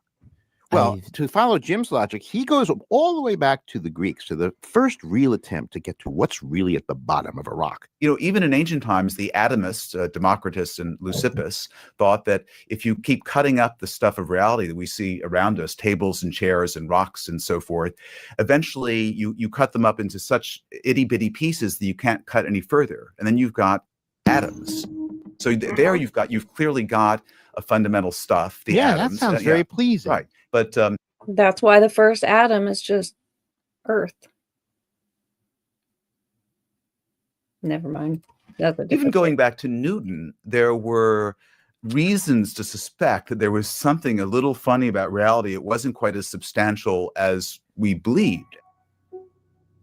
Newton, of course, came up with a theory of gravity. And the theory of gravity says if you've got the sun and a planet, the sun exerts a gravitational force on the planet. Right. And Newton's contemporaries wanted to know, well, how does it do that? What is the mechanism by which gravity is mediated? How does the sun, as it were, reach out to the Earth and force it to move around this orbit? So if I were an atomist, if I were looking for stuff, then I'd need some kind of thing that carried gravity. Yeah. But the problem is that it looks like there's nothing between the Earth and the sun except a void. All that Newton had to fill that void was a mathematical equation that told him how the sun and the Earth interact. And the thing is, it worked. You could plug in the numbers and you could know how one was influencing the other. But Newton had no idea at all why the equation worked. He couldn't point to any like a little particle thing like a graviton and say, there's your reason. It almost seemed like gravity was created from the equation itself. And this disturbed a lot of people. Because at that time, everybody thought that nature has to be made out of hard, durable stuff. Gears, sprockets. Pushing and pulling. That's the essence of reality. And then in the 20th century, of course, it got much, much worse. The atom, which was thought to be very, very tiny, and you couldn't cut it any further. It was the limit to this, splitting process. Right. And as we know all too well from the 20th century, you can split an atom. Yeah, and it has pretty interesting consequences. But we also discover the atom is almost entirely empty space. Huh. It's if you took a baseball and put it in the middle of Madison Square Garden, that would be like the nucleus, and the first level of electrons are as far away as the exterior of the garden. So you can think of this baseball, this nucleus, as a tiny dot all alone. So it's basically the atom is a big empty space. Well, it doesn't feel that way. Like, watch this. I'm going to do this. Right. If my hands are all atoms, and as you say, atoms are mostly empty space, then why don't my hands just go right to each other like two clouds? But you'll notice. Yeah. Why don't I fall through the floor here? Because the floor is mostly empty space and I'm mostly empty space. That too, if you look at it on the micro level, this apparent solidity is the product of a purely mathematical relation. Well, that can't. Isn't it more like my electrons don't like similar electrons, so the electrons on my hands just hate the electrons on the other hand? No, it basically comes down to a pair of mathematical relations, the Pauli exclusion principle and the Heisenberg uncertainty principle. I mean, all of this gets very abstract. I understand it perfectly, of course, but I don't want to bore you with the details of his argument. You have no idea what he's saying, do you? Well, I'll say this. According to Jim, it's not that the electrons in my left hand are repelling the electrons in my right hand. It has to do with a law of nature that says two particles, identical particles, cannot be in the same place at the same time. So when you hear that sound, you can hear it as the sound of a law saying, no, not allowed, not in nature. Exactly. And here's a slightly different way of putting that. But wait, isn't this law that we're announcing, isn't this law about particles? Like we're talking about atoms and electrons. Those are things. So we're still talking about things. Well, if you study quantum field theory, which is what all physics graduate students begin with in graduate school, you discover that even particles are unreal. They're just temporary properties of what are called fields, and fields are just distributions of mathematical quantities through space-time. They don't seem to be grounded in anything. According to Jim, a field is kind of like a stream of numbers. Pure information. Numbers that tell you where a particle, like an electron, might be. So maybe the electron's over here. Oh, no, maybe it's over there. Or maybe it's with this group, or maybe it's with that group. The problem is you can't ever see the thing itself. You can only see the effect it has on other things. So you can't observe it. And if something is in principle unobservable, you may as well say it doesn't exist. Wait a second. No. What? I mean, I'm on his side, but you could say that it's just not observable down there at the microscale. Up here, it's pretty observable. I mean, this table exists, this mixer. I mean, something is happening to give the world substance. Well, according to Jim, what we think happens, and this admittedly is a gross oversimplification, but in these fields, you're going to get these little fluctuations, these little events, sudden hiccups of energy, little bursts, and that's where stuffiness flickers into existence. But it's a very flickering existence. Stuff isn't permanent. So what is a rock? I mean, a rock looks like a good, solid, persisting object, but it's really, our perception of it is energy transitions, changes in the distribution of energy from one state to another. When that happens, the energy is irradiated. It goes through my retina, it goes through my pupil rather, and strikes my retina, and I perceive the rock. I don't know if Jim would call a rock, like Bishop Berkeley did, a thought in the mind of God, but he might say that deep down, what a rock is an expression of rules or math. It's just here like a shadow of an idea. Yeah. I've heard one physicist say that the cosmos is ultimately a concept.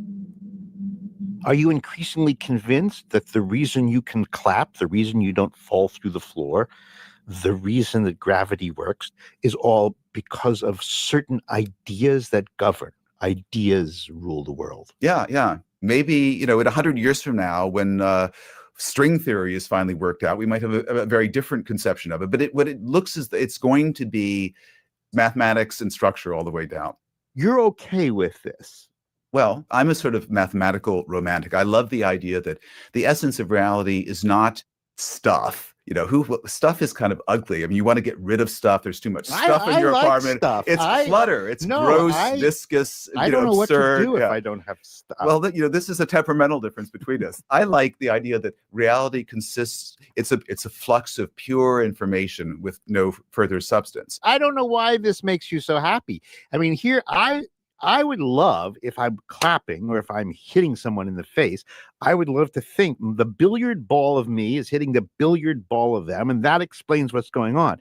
Now, you've offered... But we're living almost in a spiritual realm. You want to live in this gross material realm, and where there's a lot of stuff. And it turns out your spiritual realm, it's literally empty. But it feels so intuitively wrong. But if you go back to the old, 19th century view that we're made up of these little hard particle atoms that are all bumping around, is it any more plausible that you and I are just a bunch of dumb, hard particles in a certain configuration? And if that's true, how are certain configurations of these particles tantamount to the horrible feeling of pain? You could say pain, oh, that's just a lot of elementary particles in a certain configuration. But we all know that explanation isn't enough. So when you look down to the bottom of everything, whether it's a mathematical object or whether it's little billiard balls knocking around, it's still miraculous and improbable that it should produce subjective experience, that it should produce, pleasure and pain. And that mystery, how you go from the most basic things, or actually the most basic nothings, to everything we see around us. I find that to be exhilarating, to worry about the metaphysics of physics and the nature of reality, even though it doesn't lead you to any sort of comfortable intellectual closure. It's a good way of idling away an otherwise boring afternoon, as we've just proved. It also explains why when I headbutted him with my very strong forehead, he seemed to think of it as a fascinating thought.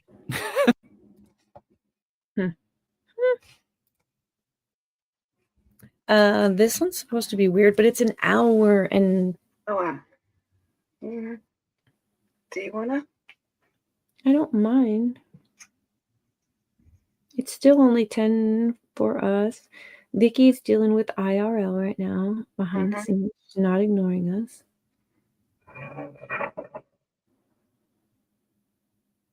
Yes. What do you want to do? Chat's funny.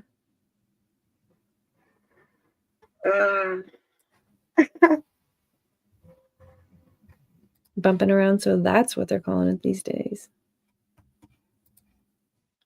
Yeah, I haven't called it stuffing in a while.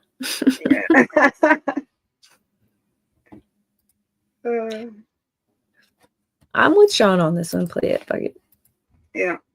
This is the one he was talking about where they're eating each other's shit. Mm-hmm. I don't have a lot to say because of the cat poop coffee. But it's not human poop coffee, so... Ew. Yeah. Good. It's not just about that, is it? Ew. I have no idea. It can't be. Not for a whole hour and 19 minutes, but at least they're going to show us stuff. Okay. It's a real video. It's a real one. Okay, let's find out together. If we hate it, we'll just be done in like sooner than later. Yeah.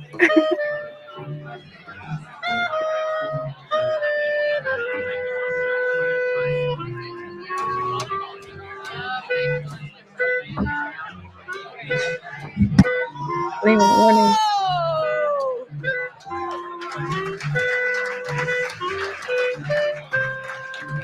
So many beautiful faces. They didn't warn us that our listeners, we know a lot about the demographics, but I didn't know about the beauty thing. Okay, thank you all for coming out. Thank you, Caveat, for having us. Welcome to our second installment of Viscera, gripping, even visceral tales of the human body with ER doctor Avir Mitra. I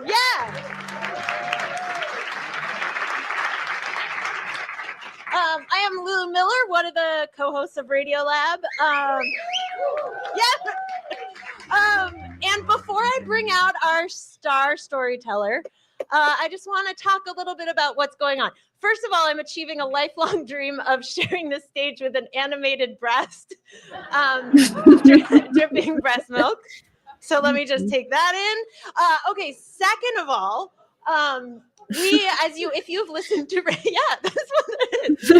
If you've listened to Radio Lab, this is fine, Sean. We like this. And the sound design, and our director of sound design is this tall man with the upright bass, Dylan Keefe. If you've had a pretty moment listening to something and you're like contemplating and you're enjoying the space inside your head with a musical undertone, that is because of him. And he has brought with him his friend, musician Ivan Berenbaum. How did I do? What's better? Ivan Berenbaum to play some winds. I like the other one. And while we are usually a highly edited, like borderline pathologically tweaky situation, we're trying to make a Radio Lab episode live for you tonight. Harry said, go up more to the front because it don't usually. Okay.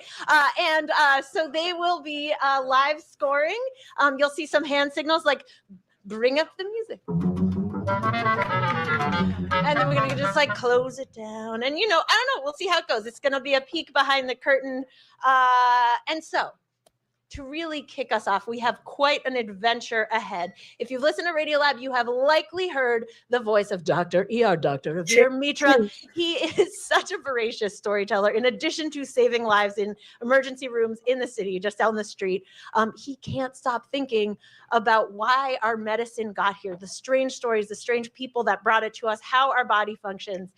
You've maybe heard him tell stories about vultures predicting strange human health crises. Maybe you've heard him tell a story about a life-saving compound illicitly smuggled over borders in a very old yogurt container. And tonight, he assures me we are going to travel around the globe, back into the past to encounter one of humanity's oldest friends, a friend that we lost. But tonight, for those of you who dare, with your consent, we will be reunited with via ingesting it through our mouths. If you want. Okay, but we're going to get there. Don't do it. You don't do it yet until we cue you. Without further ado, Vir Mitra, can we get some bring on music? Thank you. Thank you. Thank you. Wow. Thank you so much. Wow, a lot of people on a Tuesday. I love this.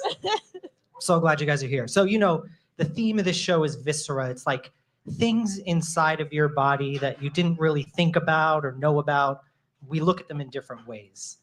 The last time we talked about the heart. Today we're talking about something that's never really been in my body, but it's probably been in some of your bodies. But right now it's definitely in your body. We're talking about the magical substance that is breast milk. Just pumped, like before we got here.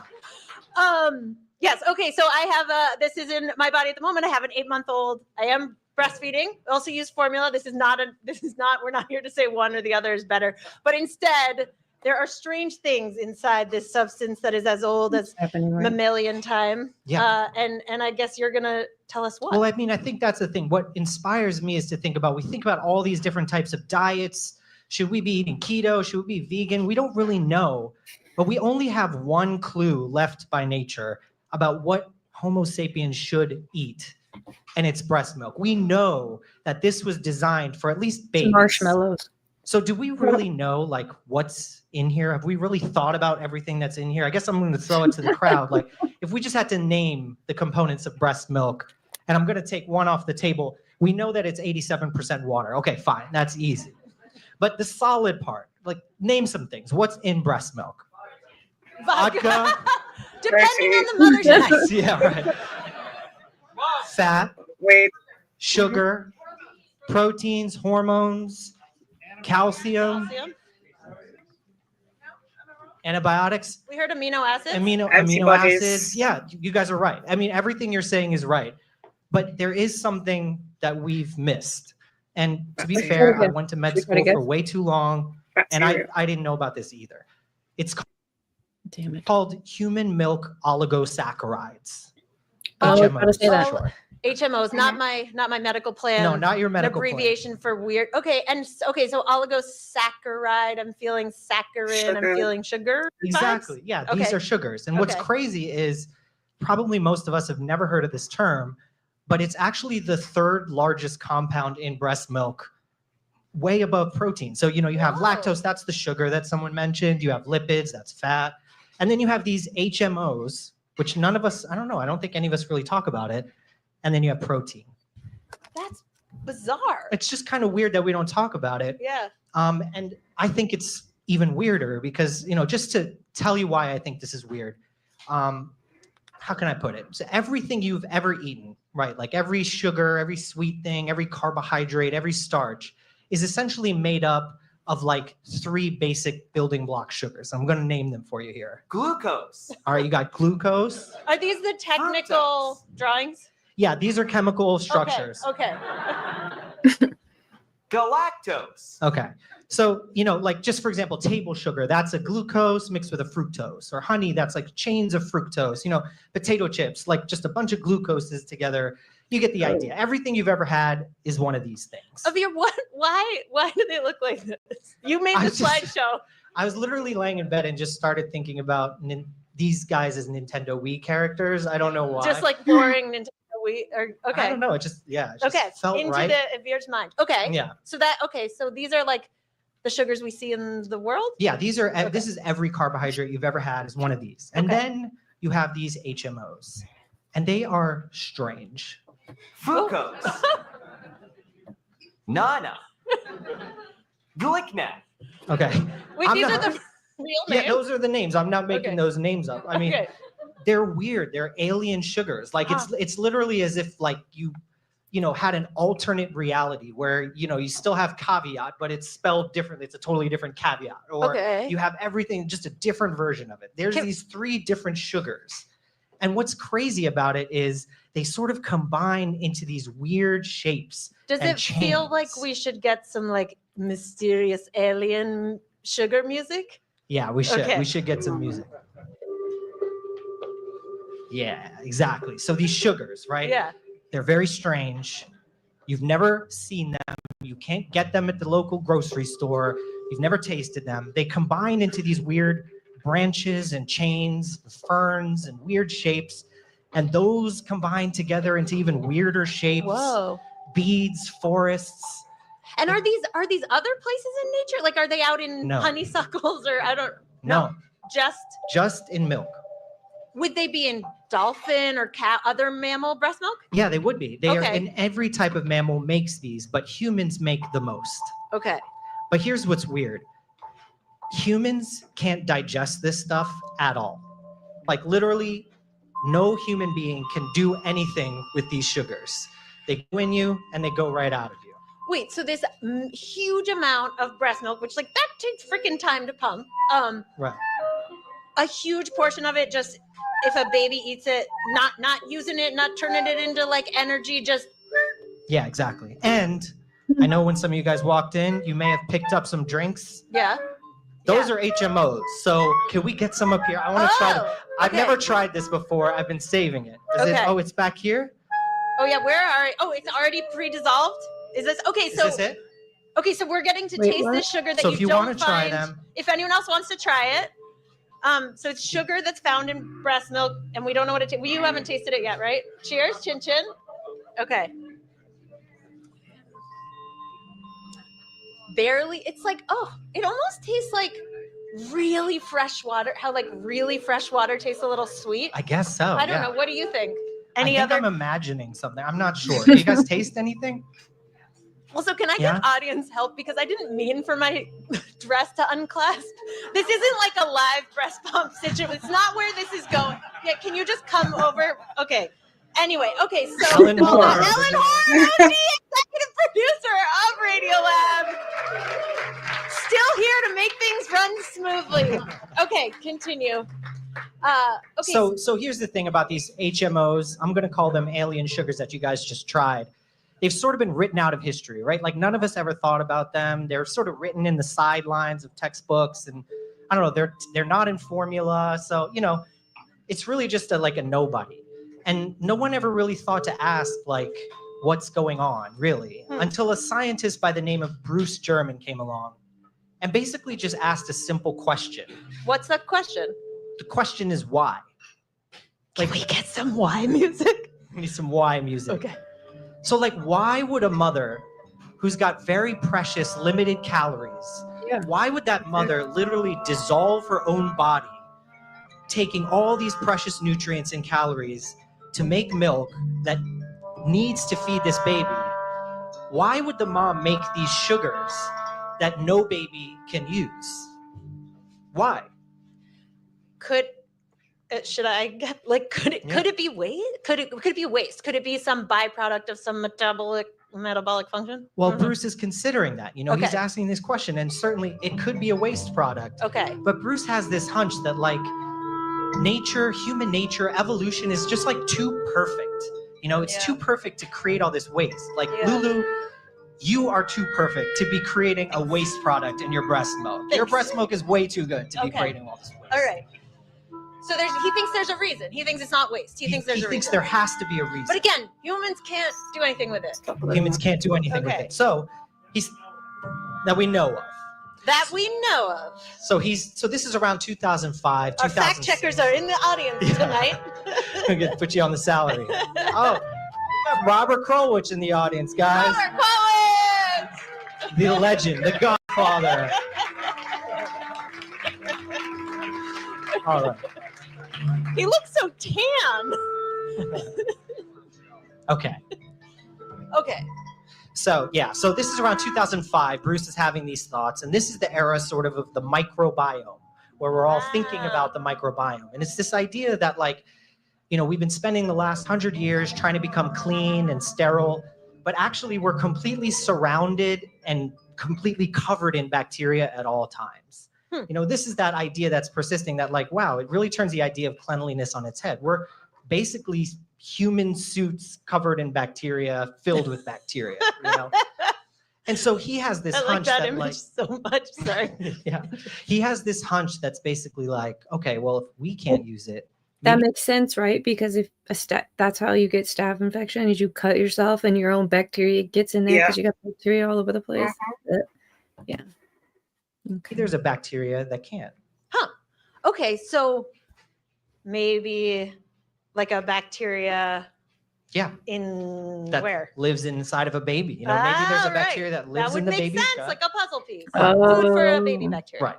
Okay. But here's the problem. Yeah. There's 36 trillion bacteria in the gut. Okay. And just to put that in context, if you took every human on Earth and then took 5,000 of those Earths, that would be how many bacteria live inside of each one of you. He would have to audition to find out if it's eating it. Exactly. It's just like there's thousands of species. Computationally difficult. Right. Okay. So that's the problem. But so they decide, I just took this from a textbook. This is just like one page of a textbook of the different bacteria that we know exist in the gut. Whoa. You don't have to read the names. It's a lot of names. Can we read some of the names? Yeah. Edgar Lenta, Eubacterium ventricolium. Yeah, that's a good one. Clostridium leptum. Okay, so you're saying times like 5 trillion million. Exactly. Okay. So they design an experiment, basically taking an agar plate where bacteria like to grow. Okay. So they decide, okay, we'll take an agar plate, we'll get some breast milk, take all the normal stuff out of breast milk, just keep the alien sugars. Okay. Sprinkle the alien sugars on the plate and throw a bacteria in there and see if it grows. Okay, it's like sink or swim. It's like, if you eat it, you'll proliferate. If you don't, you're gonna die. Exactly. Okay. Yeah, you got it. So that's the idea. So they throw some bacteria, take a common bacteria that lives in the gut, throw it on there, throw some HMOs, it dies. Doesn't work. No luck. Okay. Try another one, no luck. Try a third one, no luck. Luckily, they only have 37 trillion. Yes. Okay. It's a long ways to go. Okay, how long is this taking? Well, so a year goes by. Yep. Bruce and his team are like begging, borrowing, and stealing to get like any bacteria or any, breast milk that they can, begging on the street. Like, can I get some? It's not working. A year goes by. 2 years go by. Okay. And finally, on the third year, boom, they find something. Okay, can we get a little dum dum dum? That was perfect. Ooh! Wow. Why do we prep for these podcasts? We could just do this. I know. Let's This is just great. always do that. Okay. Okay. So, they find something that's growing. You could see all this white stuff is bacteria that's growing. Let's get a little ominous music. I want to zoom in because they put it under a microscope and it looks very strange. Ooh. Zoom in a little more. It's beautiful. Zoom in a little more. A little more. And so this is the bacteria that likes to eat the weird alien sugar in the breast milk. Exactly. And so it turns out this bacteria is called Bifidobacterium infantis. Bifidobacterium. That's so cute. Okay, word nerd. Bifid, bifurcate. You get that Y shape? Yeah, exactly. It's got a Y shape. And this is a bacteria that was known. It was actually discovered by some guy in 1899. He sort of saw it, wrote it on a list, and forgot about it. So it's just been sitting around in the back of someone's textbook for a long time. Okay. Yeah. So yeah. Okay, so does that mean this is in my baby's belly? Well, that's the next question. Exactly right. Yeah. So you found out of the thousands of bacteria, you found one that can eat these sugars. That's crazy enough. Because we can't eat them, but it has all the genes and all the enzymes to eat these sugars that we make that we can't eat. It's just weird, right? Yeah. So you would think, okay, this should be in some babies' guts. Yeah. And so the way to look for that is, when you have bacteria in your gut, you're going to poop out some of that bacteria. So you really got to get into poop. That's where this story is going. And so basically from there, Bruce and his team need to start collecting dirty diapers, which I don't know if that's an upgrade from begging for milk, but that's where they're at. Don't be offended. Someone's going to be offended, I think, but this is the ChatGPT made this. I didn't do this. So Bruce is working at UC Davis. He's around getting his friends and neighbors and strangers on the street to give him their dirty diapers. Let's culture it. Let's see if we can find some bifid in there. Yeah. But no, he can't find any bifid in any of these diapers. They're just not. So that theory gone? Well, it might just be where they're located, So they realize they need to sort of expand the search. Okay. And that's where this idea starts, what I call the amazing global baby diaper hunt. Okay. So it turns out that the Gates Foundation, for some reason, has collected stool samples from all over the planet. I'm not sure why. But don't tell Elon Musk about this, please. Basic science! You never know. So they have just baby poop, like just lining their walls, I guess. I don't know. Just libraries of poop. Just libraries of poop from all over the world. So Yep. Bruce calls them, sets up a meeting and says, "Guy, can I get some of this? Let me get some of this poop." So yeah, they set up a deal where they're gonna send him poop from all over the world, and they're gonna look all over the place. So they start looking at poop in Denmark. Okay. And no bifid. Okay. Scandinavia, Switzerland, no bifid. Okay. But then they get to Gambia. Huh. Bifid. It's there in the poop. Cambodia. It's there. Rural China. Bangladesh. They have bifid. Huh. Weirdly, the only people in the US, Yeah. Mennonites. Mennonites have have the bifid. The babies have it. Very strange. Yeah. Am I allowed to why some places and not others? Well, that's the question. At this time, they don't really know why here, why not there. Yeah. It's a mystery. I mean, it certainly could be, maybe this bacteria survives in a certain climate. Maybe it's genetic differences. Maybe it's lifestyle differences. It's an open question. Okay. Does he have any guesses of there's obviously some bacteria we like that are great for gut health, some we don't want. Does he have any sense of what it's actually doing? Right. That's the next question. Is Bruce and the team, guy by the name of David Mills, all these amazing scientists want to figure out what is this bacteria doing? Yeah. So what they do is they do another experiment. They basically take some cells from the gut, which you can culture them and you can put them on a plate. And when you put gut cells on a plate, they actually automatically form themselves into a wall. They just self-assemble into a wall, which is pretty cool. That is really cool. Yeah. And so it's kind of cool because, gut cells, what they're supposed to do is basically form a wall, and anything you eat or drink has to basically go through those cells to get to your body. So it wants to make sure all the food is the right food. It's all broken down properly. All the good stuff comes in, all the bad stuff stays out. That's what the gut cells do. So they form into this wall. Yeah. Question in the audience? If I threw up hard enough. Good question. And it the gut cell went on the rim of the toilet. Would it just automatically would the toilet become a gut? I think no, but I don't know why not, because I want that to be true. Okay. Yeah. I think you have to feed In the it the sequel. right things. Okay. I don't know. Next time on Viscera. Yeah, we'll try that. Okay, but the point is gut cells will for the experiment. You're saying sorry that I just it's a really good wondered. question. So it's like a gut is being formed in a petri dish, though, kind of. Exactly. Okay. All right. Gut's being formed in a petri dish. They Okay. throw some bifidobacterium on the petri. This is what Sean said. The story he's telling is way wilder from the guy who was collecting baby poop and very dramatic because he's an ICU doctor who keeps losing babies to this disease and finds this bacteria can save them. Then he proves it and then make it illegal.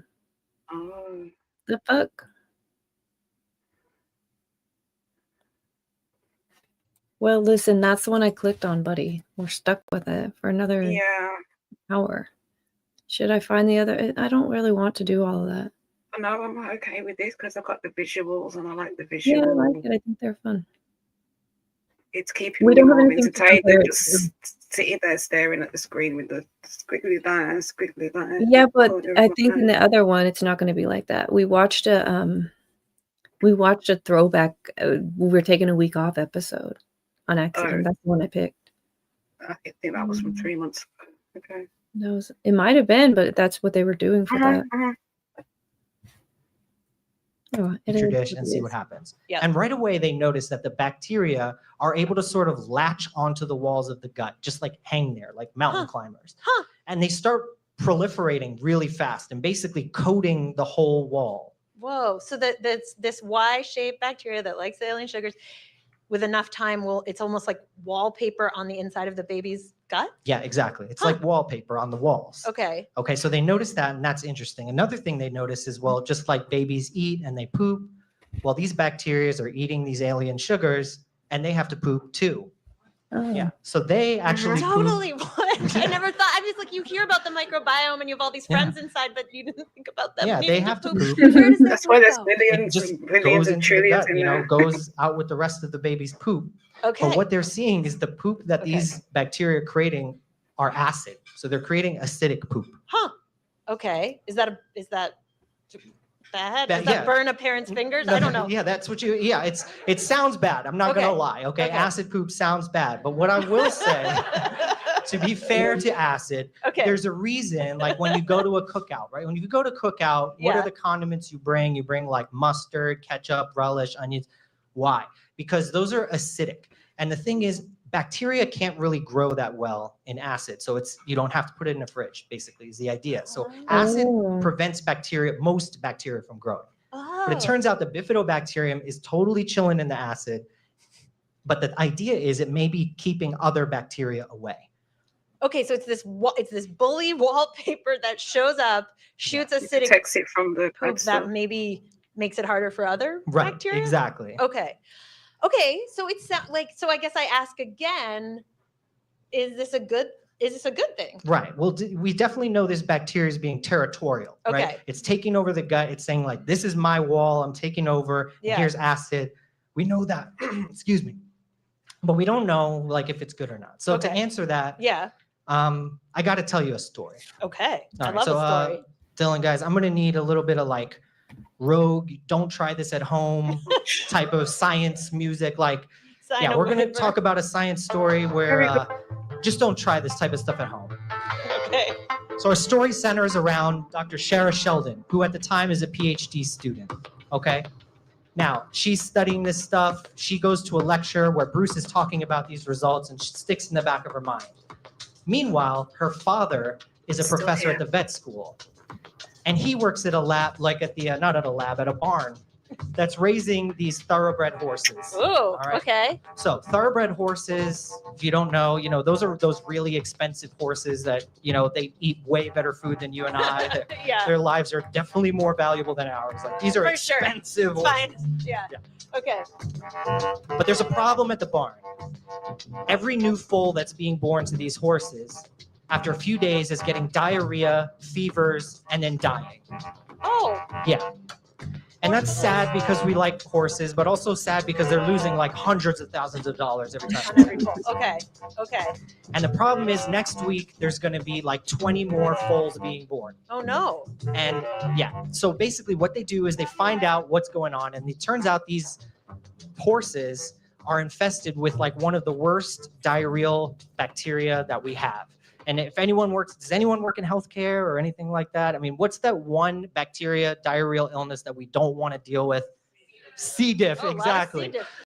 You know it. Once Whoa. you smelled C. diff once, you'll never forget. I mean, Okay. Well, it So- looks kind of like a dynamite stick, like exploding corn dog situation. yes, So what? yes, the corn dog dynamite stick. This bacteria is terrible. Okay. Like you can't, if you spray this with antiseptic, if you spray it with Purell, like it won't die. Like this thing doesn't die. It's really Yikes. hard. Needs That's very strong scary. antibiotics. Yeah. It kills people all the time. We Oh, see this no. every time in the hospital, and it was killing these horses. And it's all over this barn. It's just all over the barn. You can't Okay. exactly sterilize. Even a hospital can't really sterilize this stuff, and let alone a barn. Okay. So it's not a good Famously situation. dirty. Yeah, exactly.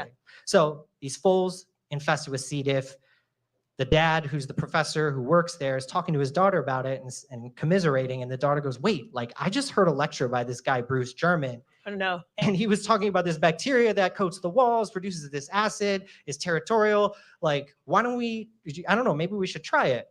Try it, meaning? Like, let's give this to the horses.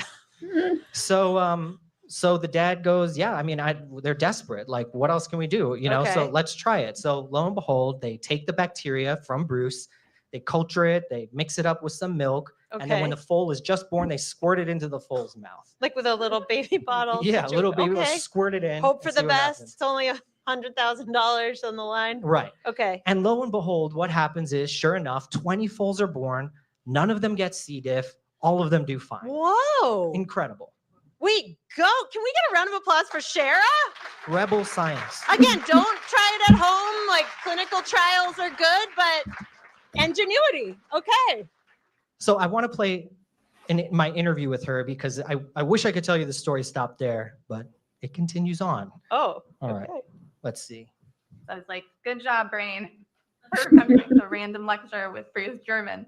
There are so many random lectures I had in med school that I will never remember. Like, I don't know how you did that. I loved it though. I thought it was the neatest thing. I don't know. Okay, so that's an amazing story, but I know that the story doesn't end there. What happens next? So time goes on. I'm still doing my PhD and got married, got pregnant, and then I had my baby, healthy baby. Everything's going great. And then the change comes. And we started dealing with a lot of gas, a lot of crying, just like he looked like he was in pain. We were trying everything for the gas, the little gas drops that are natural, the bicycle kicks, all kinds of things. And I'm just thinking in my head, my parents told me I had colic for 9 months and was just screaming and crying constantly.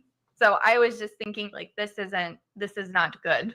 What are you feeling at this time? I was very worried. I was already super tired and exhausted, and I could tell, you know, Connor wasn't feeling well with it as well. And so I just was getting quite desperate to find something that would work. And we kind of hit the breaking point when my husband was out of town. And so I'm alone with the baby, and it was so bad.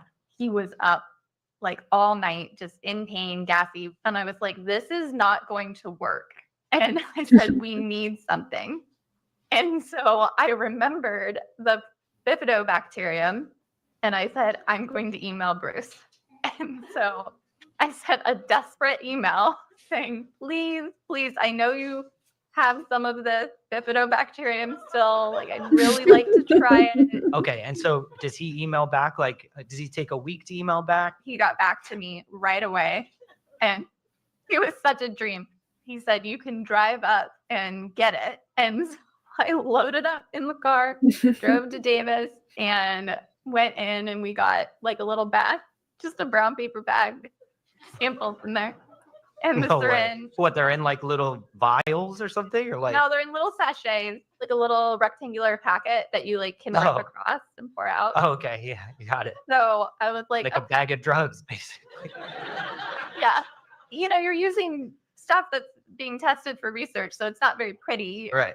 I get home. I'm very excited to try this. I grab one of the little sachet packets out and I open it, and I see there's like a powder in there. It had kind of an interesting odor, I noticed. And then I mix it in with the breast milk and then suck it up in the syringe. And then my mom helps me hold Connor, and we hold his head, and we put the syringe into his mouth, squirt it in. So we did that, and they said just do 1 dose a day. So, you know, I'm sitting there with bated breath, waiting to see if anything happens, watching him like a hawk. And we didn't really see any changes right away. So I was a little disappointed because you're desperate at this point, right? I want results. I'm so tired. Right. And it took 2 days. So, and Oh. then it worked. Oh wow. It was Okay, amazing. what do you mean it worked? Like, The change was just so drastic. It was like a switch had clicked, and he just was so much happier. He was sleeping. He wouldn't have the gas constantly and just seemed so much more relaxed. And I was like, this is working. And this is exactly what was missing from his microbiota. Well, the scientist in me has to ask, like, what could this have just been a coincidence, or placebo effect? Obviously you really wanted to see some results. Like, how do you know for sure that this did that? I would be doing the same thing, right? Oh, this is just a placebo, but the amount of dirty diapers had been very consistent. I had been keeping track because I love data and I'm a nerd. Okay. So I was keeping track of all of these things. And to go from like that 8 to 11 down to 2, I knew it was doing something. Wow. I got to say, was there ever a part of you that felt like afraid to essentially be like experimenting on your firstborn child, or did you just feel that confident? That's what I was thinking.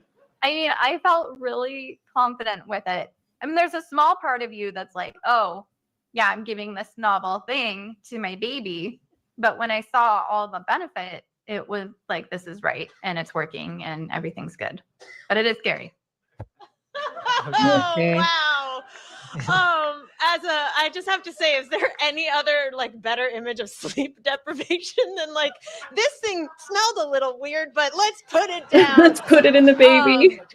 Wow. Okay, go Shara. I mean, what? No. Okay, but I mean, to follow up I've tried everything your else. question there, like, do we know what it like? Is there still a chance that could have been placebo? Like, do we have any clue about what's actually happening at the cellular level? Like, what is going on? Yeah. So Bruce sort of made a deal with Shara, like, I'll give you the bacteria, you give me his diapers.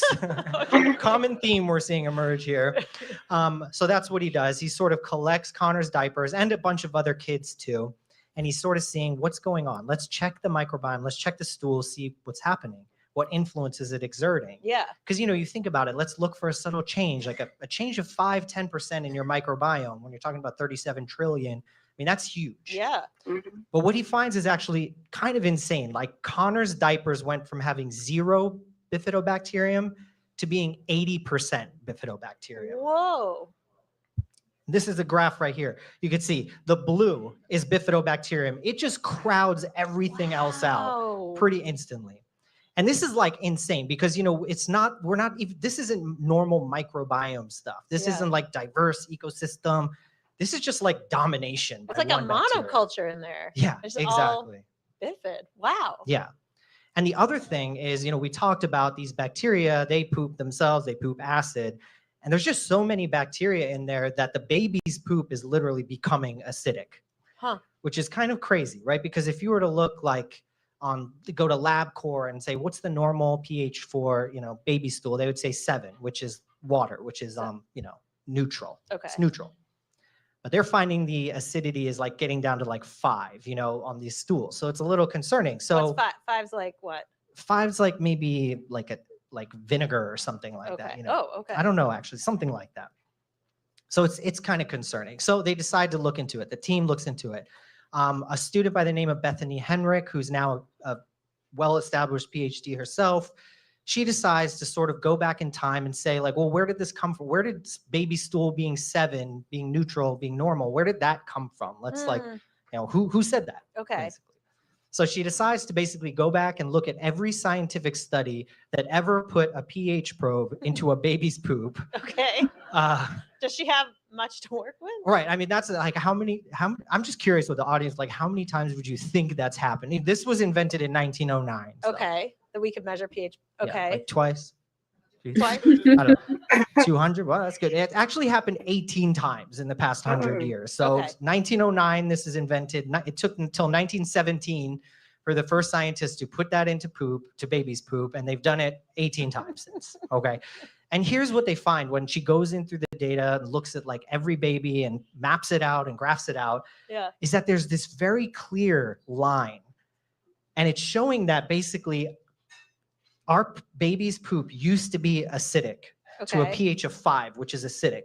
Okay. And it's slowly been working its way up to neutral. And it's like this very clear thing if you map it out. Huh. And yeah, it's kind of crazy. It doesn't sound like much, you know, this line doesn't look like much, but that actually represents like an 80-fold difference in the amount of acid that's in baby poop. It's huge. And again, you said the bifid makes the acidic poop. So watching it get less acidic, is that like watching a disappearance? Exactly. Okay. At this point, Bruce and the team is sort of being like, wait, this is a sign. This is the marker of bifid, and it's going away. That's what they see.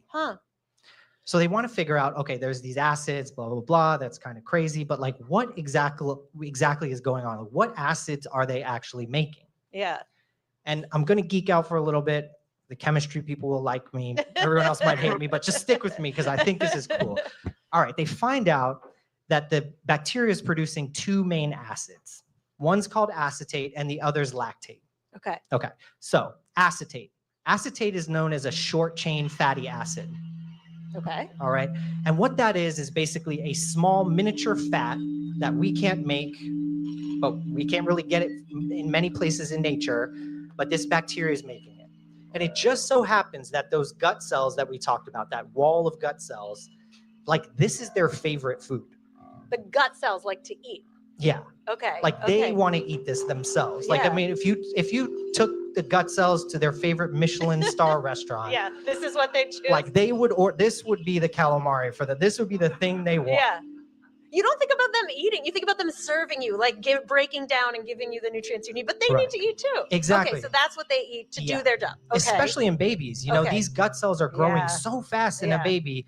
They get very hungry. So as they take in food to give to the body, they like to take a little for themselves. Yeah. So when there's acetate, they love that. Okay. The next molecule is lactate, also known as lactic acid. Okay. So this is also interesting because it turns out that your nerve cells, your brain, nerve tissue that exists in your gut and your brain, they actually can't use glucose. I don't know if you knew that. They can't Definitely really use didn't. it. Your brain just can't do anything with normal sugar. Yeah, it's too busy thinking to use glucose. Okay, It doesn't have the time for that. Okay. So that's why brain cells are always surrounded by support cells. In the brain, they're called glial cells, whatever. There's these supporting cells. It just so turns out, by the way, side note, Yeah. is like the only thing that made Albert Einstein's brain different than ours Yeah. was not the amount of brain cells, but the amount of support cells that they had. It was the scaffolding. Exactly. Okay. So what these support cells do is they take the glucose, they do some chemistry, they change it into lactate and pass it to the nerve cell.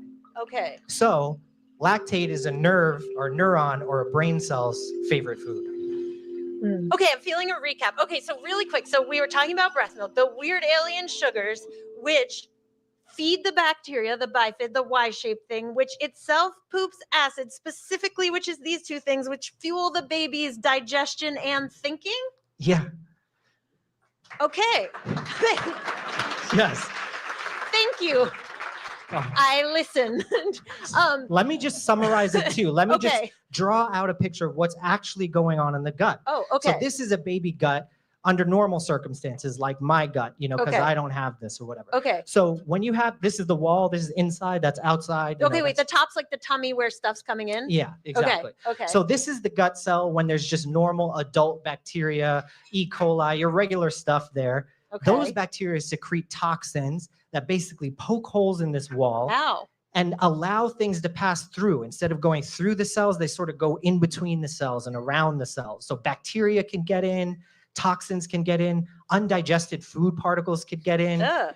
And Leaky those gut syndrome. and that's called leaky gut. That- Okay. Those things get into the body. And for this baby that just got an immune system like 2 months ago, Yeah. is trying to figure out what the hell is going on. And it gets very overwhelmed and confused. It gets inflamed. The Huh. immune system is hyperactivated. Huh. And it causes a lot, you know, it could cause a lot of problems. Now, on the other hand, when bifidobacterium is here, the bifidobacterium sticks to the walls, prevents any other bacteria from coming there. And the food it's releasing is just strengthening these cells, making them super strong and super tight so that basically nothing bad gets into the body and the Okay. immune system can actually like learn and do its thing. and Like not learn get- self versus other. Yeah, Okay, so the exactly. top there, that's our wallpaper. That's the bifid wallpaper. Right. And everything just seems to be like the gut cells are more well fed and they're able to distinguish, like the bad leaky gut isn't getting in and the immune system is maybe having an easier time because they're less foreign things. That's the idea. It is I don't know if it's sounding this way to anybody else. It's sounding like Bifid is good. Well, that's the idea, and that's certainly what Bruce thinks. At this point, Okay. Bruce goes from being like just a normal scientist, show up to work, do your research, to becoming like a borderline evangelist. Okay. Like he, his daughters won't take him to the family dinners because this is like all he talks about. He told me that. Okay. He's like, he sees a baby in a stroller across the street. He's going to like sprint over to the baby, throw some bifidobacterium at him. And he actually mortgages his house and gets his coworkers to do the same. They sell the boat, do all these things to start their own startup to sell bifidobacterium. Whoa. Right. Okay. Which you can buy and which we may or may not have. Ooh. And this is just like he's selling bacteria in a jar. Bacteria in a jar. Okay. Yeah. Okay. So that's where they're at. And he's telling everyone he can find, and so is his team. So someone on his team eventually runs into a guy by the name of Brian Scottolini. Okay. Brian Scottolini is an MD, PhD, overall genius, and he's a neonatologist who works at OHSU in Portland. Okay. Okay, so he's working there, and as a neonatologist, it's a beautiful thing because you get to see these little tiny preemies grow into like full-fledged adults. But there is one thing that's like the worst thing that happens in NICUs, and basically that's this. Hmm. Okay. What are we looking at? So what we're looking at is a preemie's belly, Okay. and it's filled with gas. It's very distended, and this baby's not doing well. Hmm. This is called necrotizing enterocolitis, also known as NEC. And basically what's going on is like a bacteria, an adult bacteria, has somehow made its way into the baby's gut, has sort of bloomed and taken over, and is like completely destroying the gut wall, producing all this gas and all these bad things. Huh. That looks painful, scary. I mean, Very scary. Yeah. Yeah, I mean, when I was a resident, I rotated in NICUs, and it's terrifying because these preemies can go from being normal, they're doing well, and then overnight they can totally crash, get this, and the mortality is very high once they get this. Yikes. So Brian gets sort of wind of this bacteria, and they both have this thought, well, maybe we could try bifidobacterium In the preemies. in the preemies. Okay. So he makes a move that's pretty, I think, gutsy. Yeah. No pun intended. Okay. I honestly That didn't one even was plan not that one. tested in rehearsal. When we were in a heavy situation. Okay, keep going. So You're he going to makes drop this- a pun in there. Okay. Yeah. So he makes this move. He basically goes back to his hospital. He gets some of the bifidobacterium from Bruce and the team and the company, and he just starts. He tells the nurses, "Hey, we're going to start giving this to the babies like tomorrow. This is Oh what my we're going gosh. to do." Without checking with parents, or Right, pretty much like this is on formulary now. We're going to give it to them. I'm having mixed emotions about this idea. Sure. but- okay. Yeah, I agree. Okay. So he does that, and you got to think he's not just waiting till they get NEC to give it to them. Yeah. He's giving it to all the preemies, like even the ones that would be fine without it. Like So a preventative measure. Okay. Exactly, Okay. preventative. Okay, so he does that, and lo and behold, he finds that the incidence of NEC goes from 11% down to 2%. Whoa. Insane. That's huge. Yeah. Okay. And this goes on for years. Yeah. There's in fact years that go by that they don't see a single incidence of this Of neck in Right. in the NICU, in the NICU. He publishes about it, and he's gains some sprinkling momentum. Bifid this whole time. Yeah, it's just Okay. sprinkling. Okay. Fairy dust. This was in. Well, we'll get to that in a second because I don't remember, but he will. So he does this, and yeah, pretty incredible. And yeah, he finds that it's working. Other NICUs are starting to take this up. At this point, like as it's going along, that up to 15% of NICUs are doing that. Wow. Okay. Yeah. So anyway, I've been talking about Brian enough So to yeah, answer what to your happens? question. Wait, what happened? Well, I want to bring Brian up himself. So Brian, All if right, you're here, get let's some bring you play up. on music. Come on down.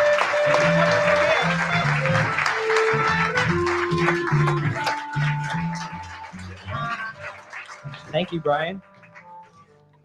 Hi, everybody. You just flew in today, just landed. I did. So you had this really incredible result when you studied bifidobacterium. I mean, truly incredible, and it seemed like it was spreading. But I guess I wanted to ask you, like, what happened next? Well, as Abir was saying, for years, our incidence of necrotizing enterocolitis was quite low. And I, as a scientist, I was waiting for a day or a week when babies would start having it again, and that the result that we thought we were seeing wasn't true. But it just went on for 5 years. So we started in 2018 to answer that question, and then we had to stop in 2023. Tell me about that. So for years, even well before me, neonatal intensive care units throughout the world, in Europe and in some places like in Australia, almost every premature baby gets a probiotic, gets a bacteria that is like this, including this one that we were using, Bifidobacterium infantis, to prevent necrotizing enterocolitis. So I wasn't as crazy as it might have sounded to start using it in our NICU. A little crazy. But we were the first ones to use it alone. So our team decided this bacteria makes sense because of its symbiosis with milk, because it's for millions of years co-evolved with milk. It's ditched antibiotic resistance. It's ditched invasiveness, pathogenicity. It's given over 15% of its genome to do symbiosis with milk. And so we thought we should use this to prevent necrotizing enterocolitis. But what happened, as you might expect, whenever you introduce a bacterium into somebody, whether it's us or babies, and especially babies with an immature immune system, there is a risk that it will find its way into their bloodstream. Now, if you ask me if I'm going to choose between a pathogen and Bifidobacterium infantis, which has no antibiotic resistance, doesn't have sex with other bacteria, and is meant to be in milk or in the gut to metabolize HMOs, which cannot be metabolized by us, remember that, I will choose B. infantis. And so, unfortunately, some babies got B. infantis in their bloodstream and had positive blood cultures, meaning that when they looked ill, they had a sample of blood taken and then was grown to see if B. infantis was there. I might add that other bacteria that have been used as probiotics have also found their way into the bloodstream. The FDA knew that NICUs throughout the United States were using this to prevent necrotizing enterocolitis, and decided, with the instance of a bloodstream infection with B. infantis, that all the NICUs in the United States needed to stop using probiotics to prevent necrotizing enterocolitis. This essentially was like a cease and desist letter. You can read this letter and see there isn't a hospital in the United States, a risk department in a hospital that's going to continue to use this with the FDA saying you shall not use this without a investigational new drug status. So you get this letter, and I imagine you have some complicated feelings because it's like I don't know. We could understand where the FDA is coming from, I'm a little inside FDA. but at the same time, you're working hands-on with these babies, and you're seeing amazing results. So, like, what's going through your mind? Well, the first was, oh, crap, but a stronger word than that, because we know in the risk benefit, we saw necrotizing enterocolitis, we'd get 2 or 3 babies die per year. And for several years, no baby that was born in our hospital died from necrotizing enterocolitis. And we had no baby get bacteremia, having bacteria in their bloodstream that was B. infantis, even though we knew that that was a risk. So on one hand, I felt like babies were going to die now throughout the United States, not just at OHSU. I hate this disease. I can't tell you how much I hate this disease, and I hate seeing babies die in 4 hours, 6 hours, they're dead, and the impact it has on their parents, and their whole lives have been lost, versus a rare risk like this. So that was going through my mind. But on the other hand, it was sort of like what you were talking about, Lulu. It was sort of like, well, we were using something to treat, prevent, or mitigate a disease, which is a drug. And therefore, I see the FDA's point. So I was a split minds. Yeah. What happened once you removed this bacteria? Unfortunately, we're working on reporting this, but our necrotizing enterocolitis rate has come right back to where it was before. In fact, probably a little bit higher than it was before. So I guess where do you go from here? What are you trying to do now? Well, we suspect this is happening throughout the United States, so we hope to be one of the first to report this. But since that time, we've been working with the FDA to try to have this become a drug, which is not the most simple pathway. And for some in the audience, you probably understand that it costs a lot of money to develop a drug, and that's for adults. And adults vote. Premature babies don't vote. investors are scared of premature babies. They're afraid of pediatrics in general, and they're really afraid of preterm babies. And so it's a struggle to try to make this continue to move forward. And the only thing that keeps the folks who working on it as a large team is the fact that it, at least in our hands, it works. Amazing. Okay, Brian, stay here on stage. Thanks, Brian, for being here. Yeah. Okay. So just to advance the story from here, Brian gets this result. Bruce has this company. He still really believes in it, but unfortunately his company sort of now has a scarlet A. You know, it's not doing so well. They're basically heading towards bankruptcy, and they have to sort of short sell to a private equity to stay afloat. And so they lose, Bruce and his team sort of lose stake in the company. They're still, you know, he still has his job. He's not like on the streets, but things aren't looking too good. But Bruce still, and I've spoken to Bruce for hours. He is never negative. He's still positive about it. He's still hopeful. And I'm like, but Bruce, like what? He still feels like this is the right thing. I got to do it. And so anyway, I've been gatekeeping this guy, Bruce, long enough. Let's bring him up to the stage. Bruce German.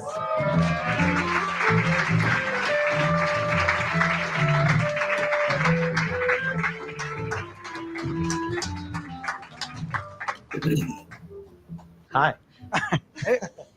I met you for the first time today, but I feel like I'd known you because we've been talking so much, texting all night long, like we're teenagers or something. You know, it's been kind of crazy. Daughters warned you. Okay, Bruce, I've got a question. Going all the way back to that global poop hunt, I don't know if that's what you called it in your papers, but our shorthand, do we have any clue like why in the places like Denmark and most of the US, except the Mennonite communities in Switzerland, like where was the bifid going? Why did we lose it if it seems like it is such a harmonious thing in a baby gut? Excellent question. First, I should say that this is the work of literally over 100 people for 20 years. And I know I'm obviously distractingly tall and good looking, but really it's this diversity of scientists from around the campus of UC Davis have brought this science forward. And that's one of the critical questions where you need multiple disciplines. Because remember the genius, it's a mutualism, what we would call a synergy. It's 1 + 1 isn't 2, it's 10. It's truly a complementation. And that means you need both. Oligosaccharides don't do much by themselves. The baby poops them out. Bifidobacteria infantis doesn't do much all by itself. The baby poops it out. But you put them together, and that's the magic. And away it goes. So where did it go? We didn't invent it. It's been in babies, but babies are born sterile. Completely? No microbiome in there? They're sterile. Mother, you are keeping your baby sterile. Huh. But needless to say, the minute they're born, they're being inoculated from bacteria all over. Wow. If there's no Bifidobacteria infantis in their environment, they cannot get Bifidobacteria infantis. And so now we begin to look, where could it go? Well, if mothers can't breastfeed, then they don't get the oligosaccharides, they don't survive, no Bifidobacteria in the baby. No fish food for the bacteria. Okay. Nothing. If the mother gets antibiotics, kills the Bifidobacteria, and that mother will never have Bifidobacteria again unless she somehow gets re-inoculated. Whoa. So it's one step in any of those directions ends the story. And it's been happening over a century. So gradually, as the pH results indicate, mothers are losing the ability to pass on the bacteria. So, you know, another part of this is formula doesn't have these alien sugars and it's not able to feed these bacteria, so the bacteria get starved. And I will say, you won't admit this, but, you know, part of his evangelism was that he would email all the formula makers and be like, can I meet with you? And he would get some meetings with these formula makers and just go on in these boardrooms about putting HMOs back into the bacteria. And my impression was they were sort of like, thank you, sir.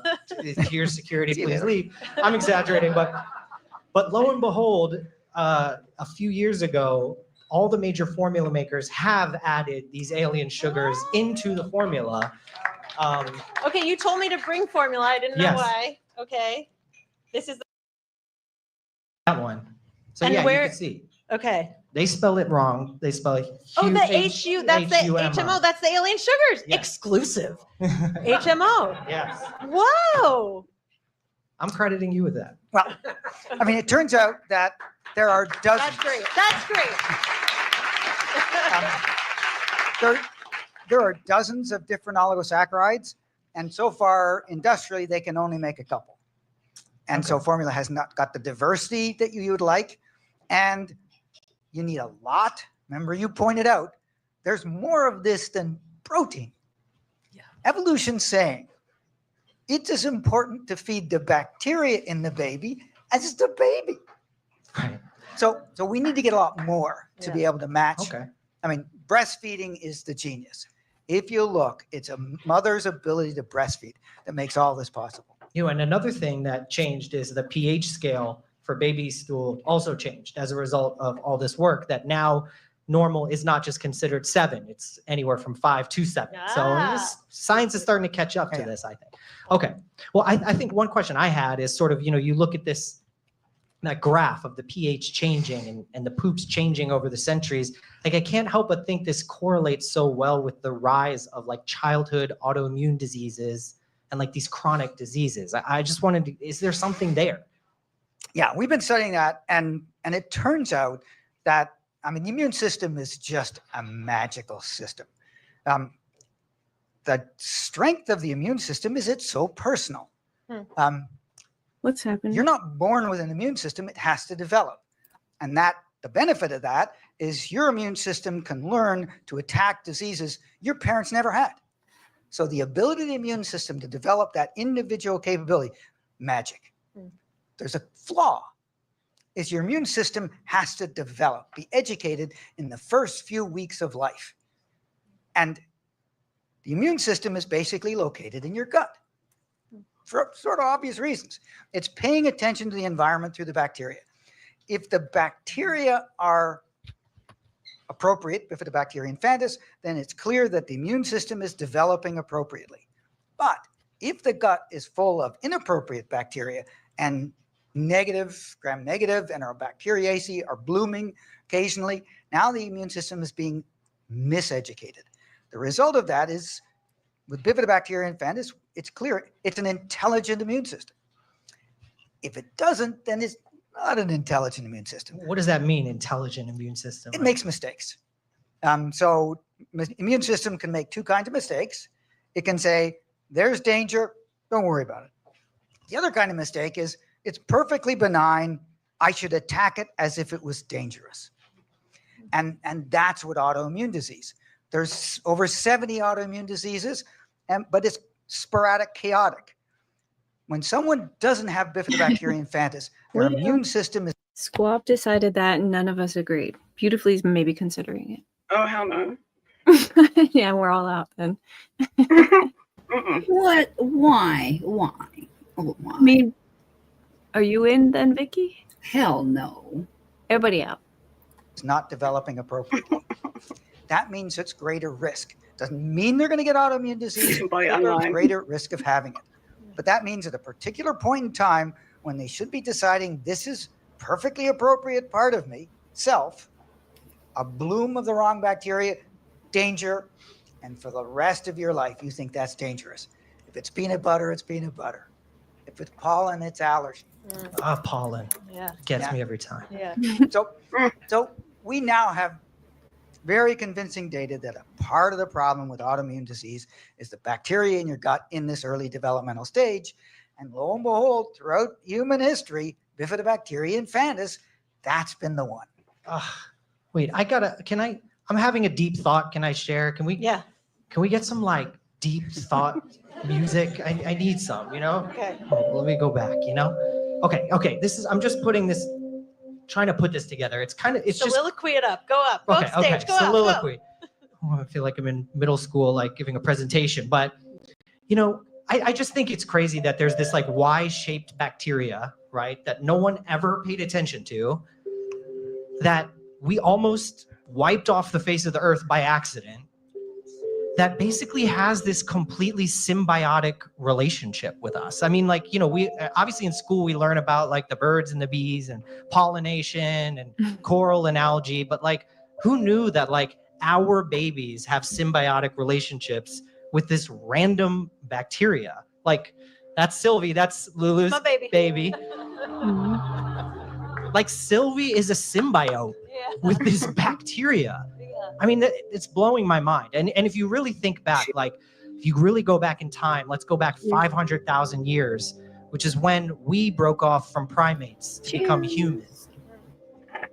Bruce was telling me, if you go back, you know, trace the genetic lineage of Bifidobacterium infantis, it broke off from its predecessor at exactly the same time, which to me is crazy, because that means like we have literally co-evolved with this bacteria. I mean, like, come on, like, this is our best friend. This is like our oldest and best friend that we've ever had. Okay, if you're, can we scratch the emo music? Okay, I mean, you put a picture of my baby up, and I might say it's a beautiful thought, but you've gathered like a sad story here. I mean, Brian was shut down. The study was shut down. Who knows how long, if it's ever going to go. I mean, Bruce is eloquent, but his business sounds kind of on the rocks. And I feel like, and then even if we could get it back, there are all kinds of parents who can't breastfeed for different reasons, economic reasons, body reasons, whatever it may be. So like, aren't we just being kept away from this majestic, beautiful friend? Isn't this just sad and we're doomed to be unhealthy? At this point in time, no. Okay. If you look back at the history of scientific discoveries, especially related to health, they're always turbulent. This is a fundamentally different way of thinking. Historically, the way you treat your baby is you keep it away from bacteria of any kind. You keep pathogen, you scrub them, and we now realize that that wasn't the whole story. But if you look back how science moves, it's moving inexorably forward. It's just a matter of time. And if you look at all the things that milk has taught us, and now we're realizing that mothers are doing this remarkable thing. What you're doing is feeding the baby and feeding this bacterium, which acts like the perfect nanny. It nourishes the baby. It guides the development of the baby. It protects the baby. It fuels the baby. All those are clearly benefits that not only did we not know about, we didn't measure babies enough to be able to say, oops.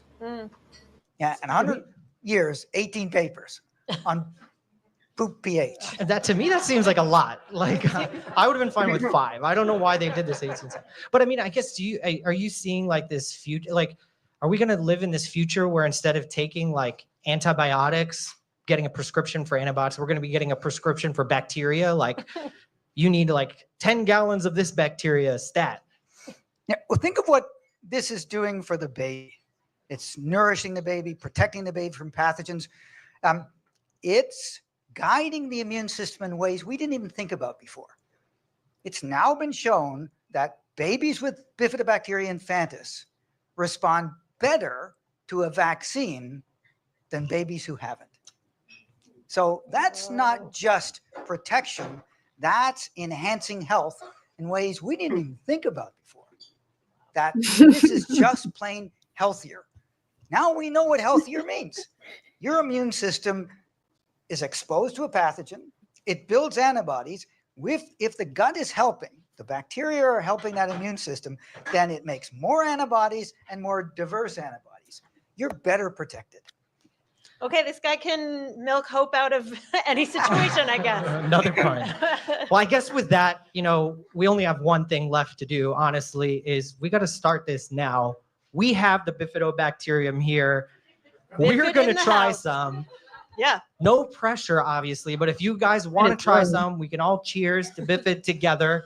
Just Talk to your bartender. They're we're going to be gonna bringing them start out. passing. Raise your hand if you want it. Once again, yeah. you do not have to. Radiolab doesn't necessarily condone it. This is going to take a This second. is not my medical advice. You Um, can't sue me if something goes wrong. I kind of think we need music for this section. We need some music. And I think we need to bring in an instrument that has never been played on Radiolab ever before. Hold on. Can you mic me? Yeah. Okay. My Prespo! Okay. Prespo remix. Come forward. Okay, guys, we might because it does make a noise. I don't know if you guys know this noise. Ready? 3, 2, no, put it there. Yeah, go.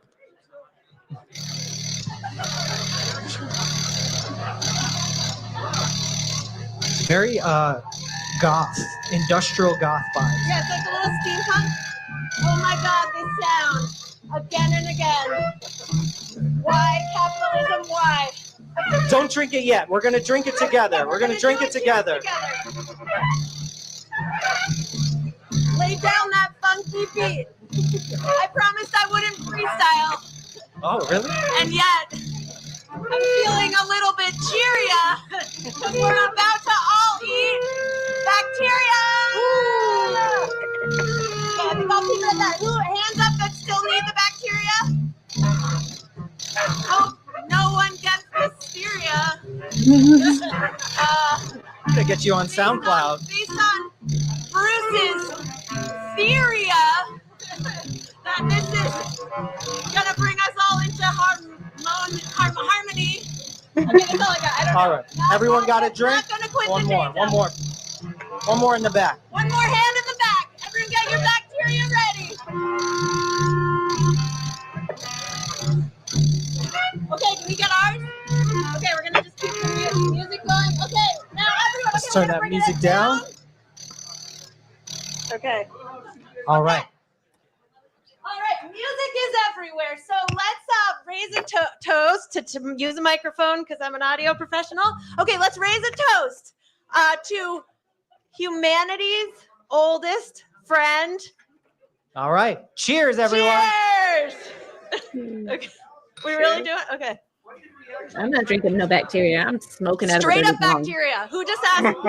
Yeah, you just ingested, like, I don't know, is it powdered, dried bacteria? It's those little Y shapes. What did we drink, Bruce? Yeah, Bifidobacteria longum subspecies infantis. Nobody knows. They're like, what was it again? Well, it's in Okay, their so body. now we're gonna We gotta open it up to questions. Now we're gonna I'm do sure. a brief Q&A before we get out of here. So, okay, I guess I should bring a microphone around. So I heard one over here, which was. Okay, we don't have to do that part unless you want It's to. like shit.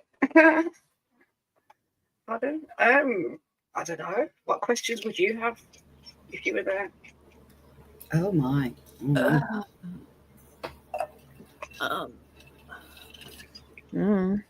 Nothing. Because I remember my son didn't get sick, or I mean, even as a baby, you know, usually they spit up a bit here or whatever. He didn't do anything like that. He was 4 when he threw up for the first time, and he freaked him out because he didn't know what the fuck was going on. He tried to run away from it, and it kept coming out of his mouth. Yeah, poor child. Poor baby. But yeah, I breastfed him for 21 months. He was a very healthy baby. Wow. I think the longest I went was with my first one for 16 months. I'm still breastfeeding Blake.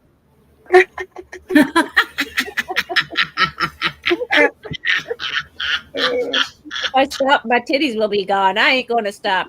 It's him. Sneak breast milk into their tea every morning. Yeah. Oh shit. Yeah. Squirt, squirt. Okay. This might be little special milk. Eating poo. Pardon? I thought you said this was about athletes eating shit. I know. Well, we need to get onto the athletes. What tastes like shit? No, I thought the athletes were fed other athletes shit. That's what Sean was advertising a while ago. I think that was another one. Mm. You stick to your Have you drank Yeah. it before? I've got Are you talking about probiotics in the fridge. breastfeeding with the monkey? Where did monkey come from? Oh. What? Oh, you said okay. Uh-huh. Right. I see. Well. Oh. Okay. Yeah. Is it? Oh. Well. From the gut. The babies, baby poop. Oh yeah, you're right. The diapers. Yeah, baby poop bacteria. So they're just taking the bacteria from the babies and just distributing it. Yeah. Yeah. Washing the Oh, poop off so and giving it that's to what they're everyone. Okay. That was very interesting what I was able to catch. So if you make the talk just fun enough, the people will drink shit afterward. Apparently. Yeah. And if you don't need it, it won't matter. And if you need it, it will matter. Or does it only matter in babies? It's really a baby thing. Baby's good thing, but just to show it's harmless, drink it. Ew. It wouldn't have been better if they had taken it from the breast milk than baby shit. The Or they had to get it. They had to is get that bacteria from that certain bacteria from the baby after that breast milk went in. The And baby, very little. the the breast milk feeds the bacteria in the poop, in the gut, and you can't get it directly from the gut. You have to wait for it to be pooped out. It does matter for everyone. Everyone needs to have that. Interesting. I meant, does it matter for it? Well, like these people in the audience, they already had this, right? Because right. It would be, Only the ones that were breastfed. Apparently, the ones that were not breastfed did not. Wait a minute! I wasn't breastfed. I will. Maybe Squabble order you some shit water. There you go, Squabble. Oh no, that's not encouraging. He needs shit water and formula. Ma'am. I Probably see you have a figured it out. baby there in Or your poop stroller. milk. May I take that diaper with me? It's poop milk, and then I'm kidding. Yeah, formula. That's okay. I Which is why the edited version is so much better. They simplify it for us. We're still idiots after this. I was going to say we would have still said this to the edited version. Don't worry. I mean, we could watch it, not right now, but Where's the cliff just note? to prove that we still said the same shit. Because that one guy goes to China and tests poor people's shit and finds it. What? So this was the stage performance. What? Okay.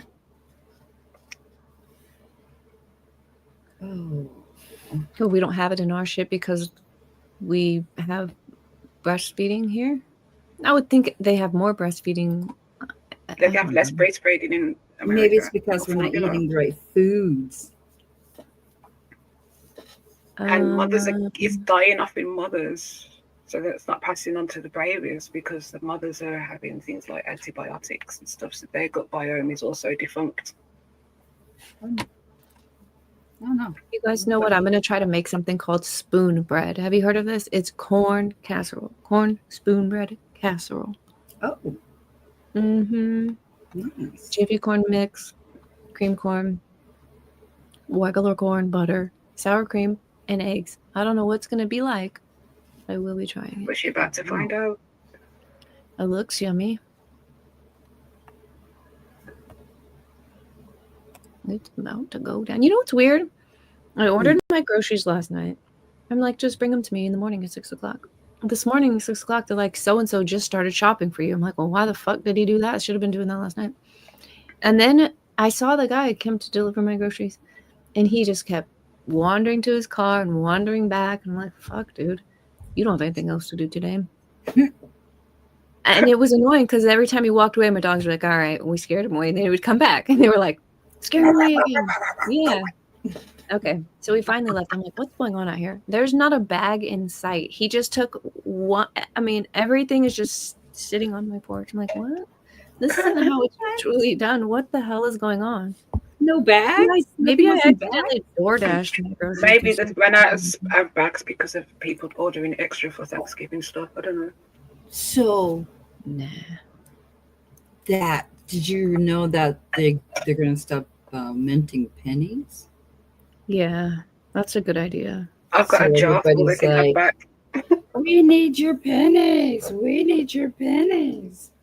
I told them to keep their pennies. Keep your pennies. I don't want it. Thanks. There's enough Go in my pennies. jar when I go home. They're just not going to make new ones. There's plenty of pennies. You don't people if the hoarding mentality is what's going to cause pennies to be a problem. It probably will be. It's kind of going to be a pain in the ass when it does become a problem. Yeah, well, that's people. Maybe we'll just make them out of something else that's more like Stop charging 99 cents and 20. You know, just doing that. Oh man, got to find those last pennies that were minted though. Those are going to be worth something someday. You know what I mean? You know what I mean, man? Yeah, that's your hoarding mentality coming out, Vicky. Collector. Oh, I said it wrong. I've got a collection of coins. I don't know how I manage I have a that. collection of a few things. So, yeah. Is it a good idea to get rid of pennies? This is how they trick you into no longer having cash. Then they control every aspect of your life.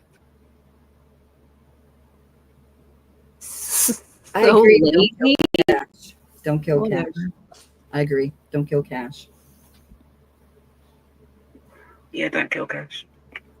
When we go to certain places like Silverwood, No, well, it wouldn't make sense to spend more than the value of a thing to make it, right? If a penny costs more than a penny to make, just don't fuck with it for a while. We have plenty of pennies. What? Make What? I don't know. Hang on, I can check. they blocked. She can't. No, go. they blocked Sean's comment saying that's loss of freedom. That's ridiculous. They did not. I'm glad you're over on there. Oh, so it's showing me in StreamYard, but it doesn't show it on YouTube. It's not showing on the screen. No. What? Dagnabbit. Can't you go over there and change that? The last couple hundred. Is that true? YouTube just blocks so many random words. It's ridiculous. You can't talk about your loss of freedoms.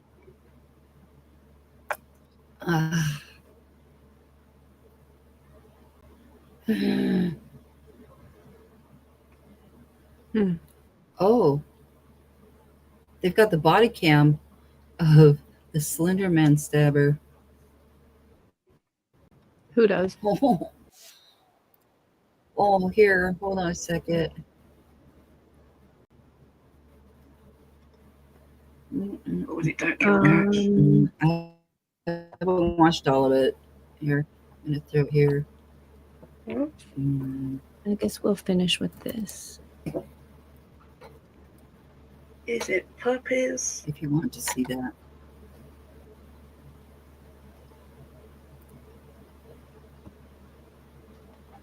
You put it Try that. Oh, how long is it though? Let me see. 'Cause it just popped up.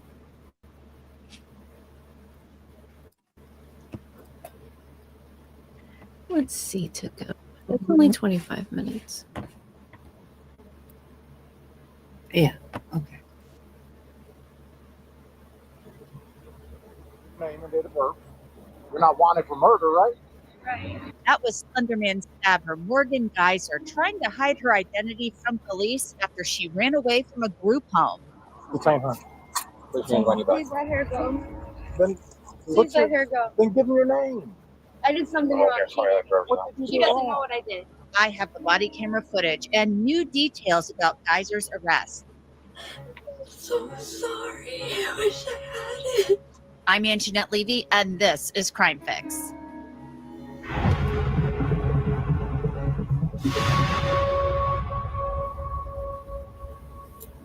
Let me tell you something. If bling block, Morgan Geyser is, of course, one half of the Slenderman stabbing duo. She and a friend, Anissa Wire, lured their friend, Peyton Leutner, to a park in Waukesha, Wisconsin in 2014 and stabbed her, nearly killing her, to impress a non-existent internet character known as Slenderman.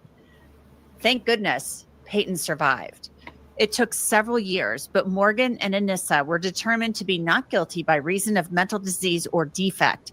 Anissa was later released to the custody of her father and placed on GPS monitoring. Morgan, despite objections from prosecutors, was granted conditional release by a judge earlier this year. She was supposed to spend 40 years in a psychiatric facility.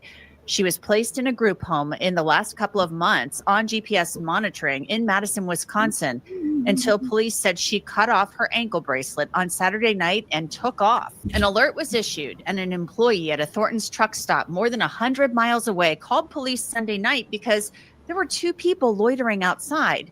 A police officer found these two people in a pile outside of the truck stop. Take a look. Hey, guys. Guys. Sorry about that. Sorry. Give me a second. Hey. You guys.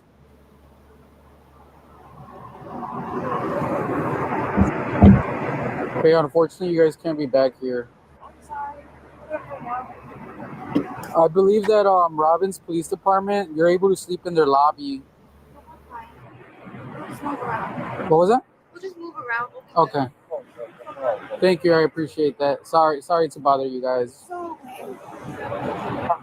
I appreciate you guys being understanding. Now, the woman who worked at the truck stop, she was very kind but concerned. Yeah, I didn't know what to look like. I'm pregnant.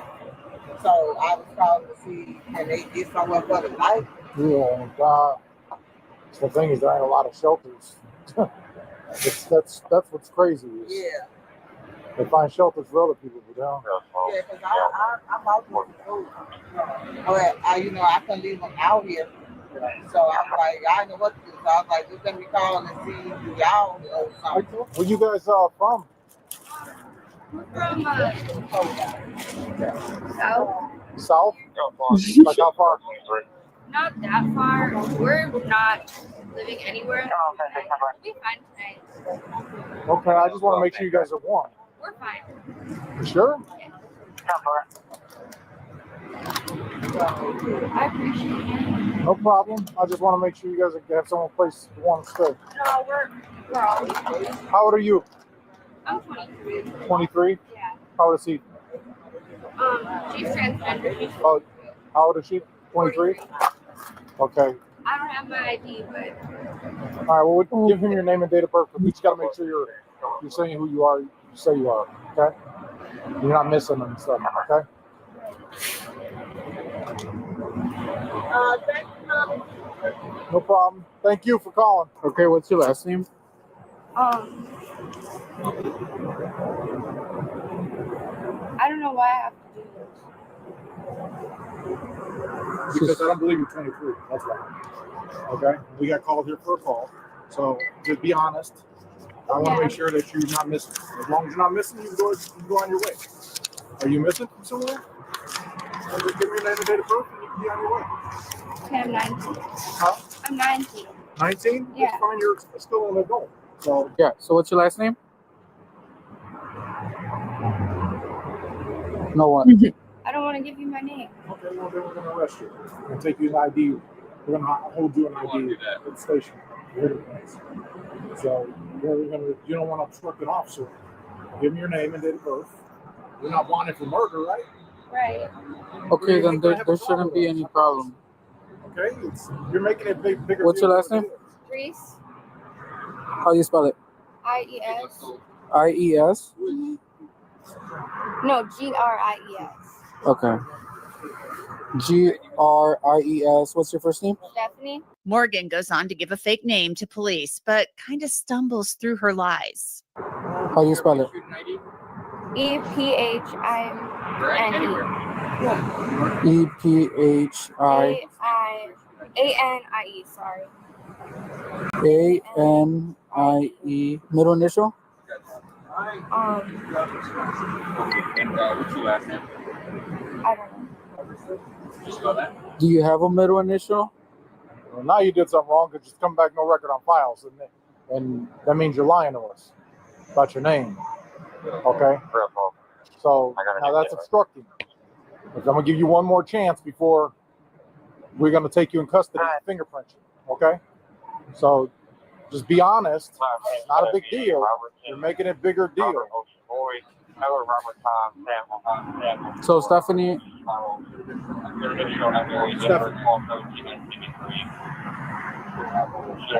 Give me your real name. Okay? Because if he comes back, no record on file, also, which I hope he doesn't, because that means both of you are lying. I'm gonna take you both in for fingerprints. Okay? Don't make us do all that. We just want to send you on your way. No, you can't. You guys wanted for something? Why are you hiding your name? I don't understand. So you didn't come back to anything either, even out of Wisconsin. I just don't want my identity out. Okay. It's just personal preference. Okay. You can have that preference, but we're going to have that preference of taking you in and fingerprinting you. Okay? That's what we're going to do. Is there any way to avoid that? Yeah, give us your right name, date of birth, and then we can go on our way. We don't want to mess with you. We don't want to take you in a fingerprint you. But if that's what I have to do, I have to make sure you're not wanted for anything, no homicides or anything like that. That's it. I can promise you Okay. that. And I know it. I don't know you and you don't know me. I know. Okay. So give your name, make sure you ain't wanted for no warrants, and then you're good. Stephanie, one last chance. I didn't break the law. Just let her go. So you broke the Illinois compiled statute of obstruction identification at this moment, which is a Class A misdemeanor. That's a arrestable offense. Therefore, you can be placed under arrest for that, both of you, because you lied and you lied. You didn't give me your real name. And we got dispatched here because you guys are loitering in the back of the business. It's not like we approached you guys. There's no loitering. Okay. I'm sorry. Okay. So it's not a big deal. What is your name? Don't make us arrest you and do all this extra stuff that we don't need to do. We have other stuff to worry I about. know. We got way more serious things to worry about than this. But we got called here. It ain't like we just walked up and started messing with you. Now, these officers have told Morgan Geyser and her friend over and over again, just give us your names. This is pretty standard stuff. They have to check for warrants. Then the cops turn up the heat. Her thing. At this point, we're just going to detain him. Detain her. Please let her go. Then Please let her go. Then give him your name. I did something wrong. What did you do She doesn't wrong? know what I did. Okay, that's fine. I ain't. Let me talk to you over here. Okay, I'll look at it. What is it that you did wrong? I did something really wrong. Now, this friend must mean a lot to Morgan because she reveals her identity in this exchange for their freedom. But one officer doesn't quite let them off the hook just yet. We have to identify you. Okay, whether you agree or disagree with that, that just plays no factor into it, okay? The law is very clear. You have to provide information. And I'm pretty sure you're a smart person, so you understand that, okay? Now, I ain't trying to have you in our station for 4 or 5 days, maybe even a week, until your prints come back. I know. Okay? I know. Unless that's what you want to do. So, I know. but you didn't give me your real information. I don't care about her right now because they're dealing with her. I'm dealing with you, okay? I can't. You can't give me your information? Mm-mm. Why? What's why can't you give me your information? What's wrong with that? I just can't. She doesn't know my real name. Okay. Well, give him your real name. Don't tell him. Okay. What's your last name? Why?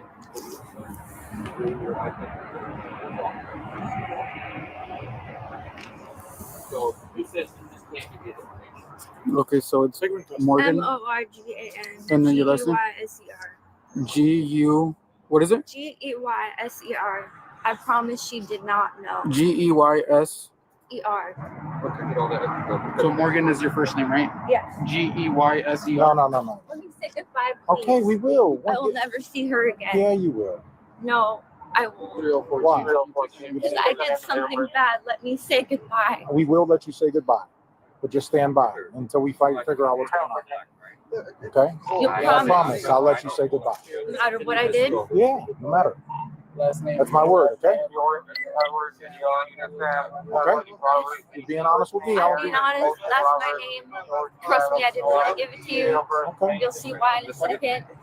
But she didn't know my name. And then they move in for the arrest. Go ahead and put your hand in. You said I could say I will goodbye. let you. You guys going to the same place, okay? Okay. I promise she didn't know. Okay.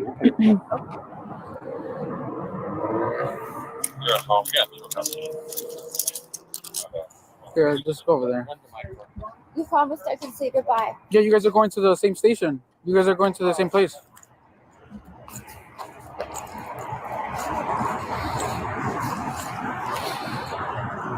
Okay, we know you're not giving us your real information. Yeah.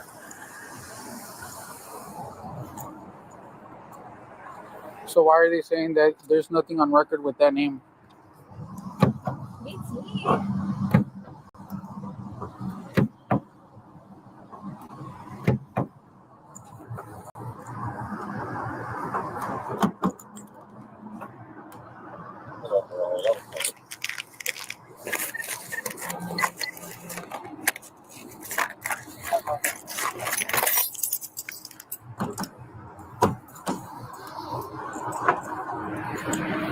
My fingerprints will pop up. Your what? My fingerprints will pop up. Look awful? Will pop up Oh, okay. when you fingerprint me on. Mm-hmm. And you're telling me that your information that you gave me will come back to those fingerprints? Yes. Okay.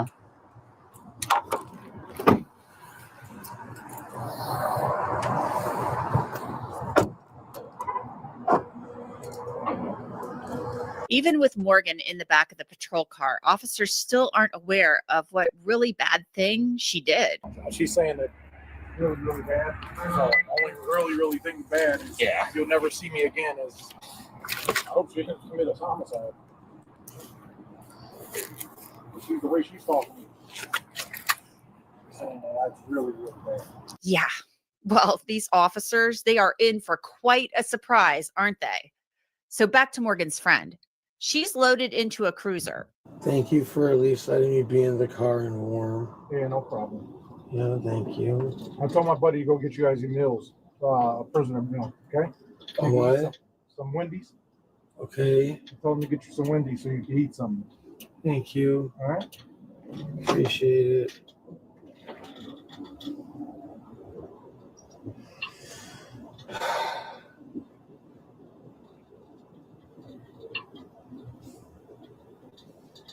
We really do just want to be on our way, and we're sorry to have caused trouble. No problem. I just got to find out who you are, and then you'll be on your way. It's not But going to lying to the happen. police is not good. You can't do that. I gave you guys plenty of time. Just give me your name or you can get on your way. I could even try to find you guys somewhere to go. It's not that simple.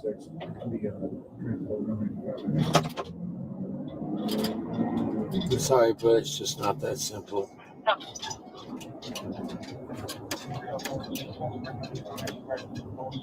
wish it was. Morgan's friend was right. It definitely was not simple.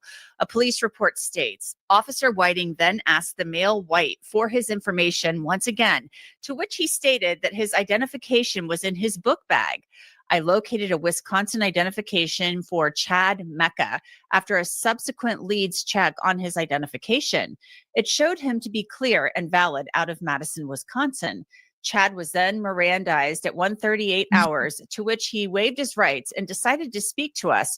When asked where both of them came from, he stated from Wisconsin and that Chad met Morgan a couple of months ago through Good Shepherd Church. Chad then stated that he did not like how Morgan was treated at her group home where she resided. Chad also stated that they denied him visitation time with Morgan at the group home. Due to her being mistreated at the group home and him not being able to visit her, they both decided to run away from the group home. Chad stated they used public transportation, a Greyhound bus, to get from Wisconsin to Chicago. From Chicago, they both walked to the south side of Chicago, and that is when they took a Pace bus to Posen, where they ran out of money. Once in Posen, they stopped at the Thorntons and took a nap behind the building, and that is when Posen officers made contact with Chad and Morgan. Chad Mecca is a transgender woman, as I mentioned earlier, who uses the name Charlie. These are photos of Charlie at the police department. She was cited for criminal trespassing and obstructing identification. She told a local news outlet that Morgan Geyser is her best friend. Morgan Geyser was loaded into that cruiser, as you saw, for the ride to the Posen Police Department.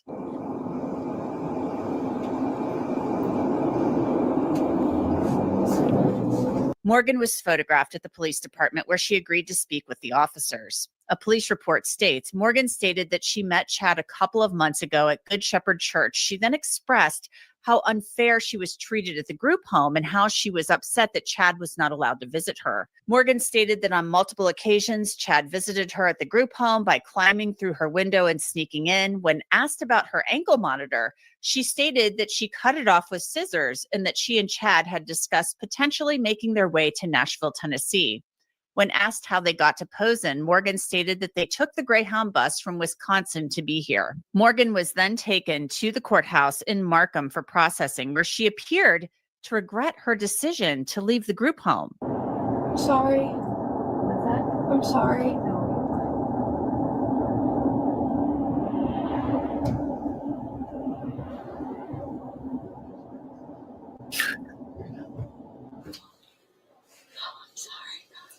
Sorry.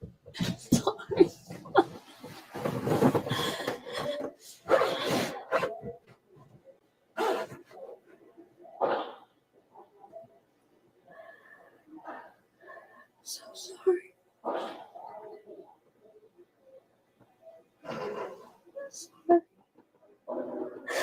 sorry. I'm so sorry. I'm so sorry, God.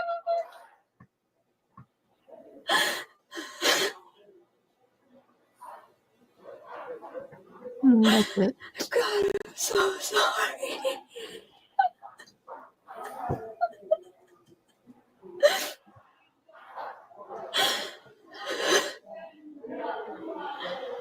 I'm sorry. I'm so sorry, God.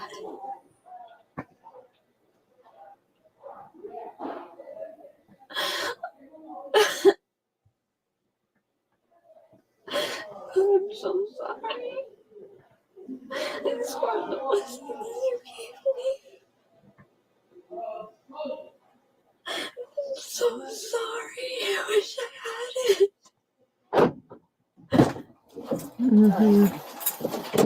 I know.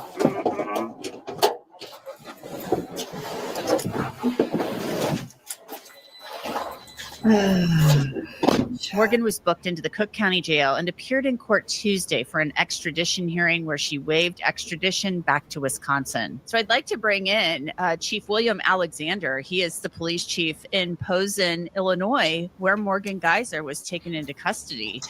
Chief, what did you think when you got the call that Morgan Geyser, somebody who was wanted for escape? That's not interesting. Unless you guys want to see this. Do you want to hear about the chief and the place that Yeah. the bus? Not really. Yeah. She's sorry. Damn. She's sorry to God. Sorry. I'm sorry, God. I didn't listen to you. Yeah, she gonna do better. Well, as for me and my house, we're gonna get out of here. Let's see who's live on Rumble. Tomorrow's Thanksgiving. It is. So we're not gonna be here. No. Nope. Might not be here on Friday. Maybe. Maybe 2-day holiday like everybody else. I might have to watch a holiday movie. You want to watch a holiday movie like in Discord? Oh yeah. Wait, we're gonna find somebody who can stream it. I know. Yeah. Yeah, you're right. There goes that.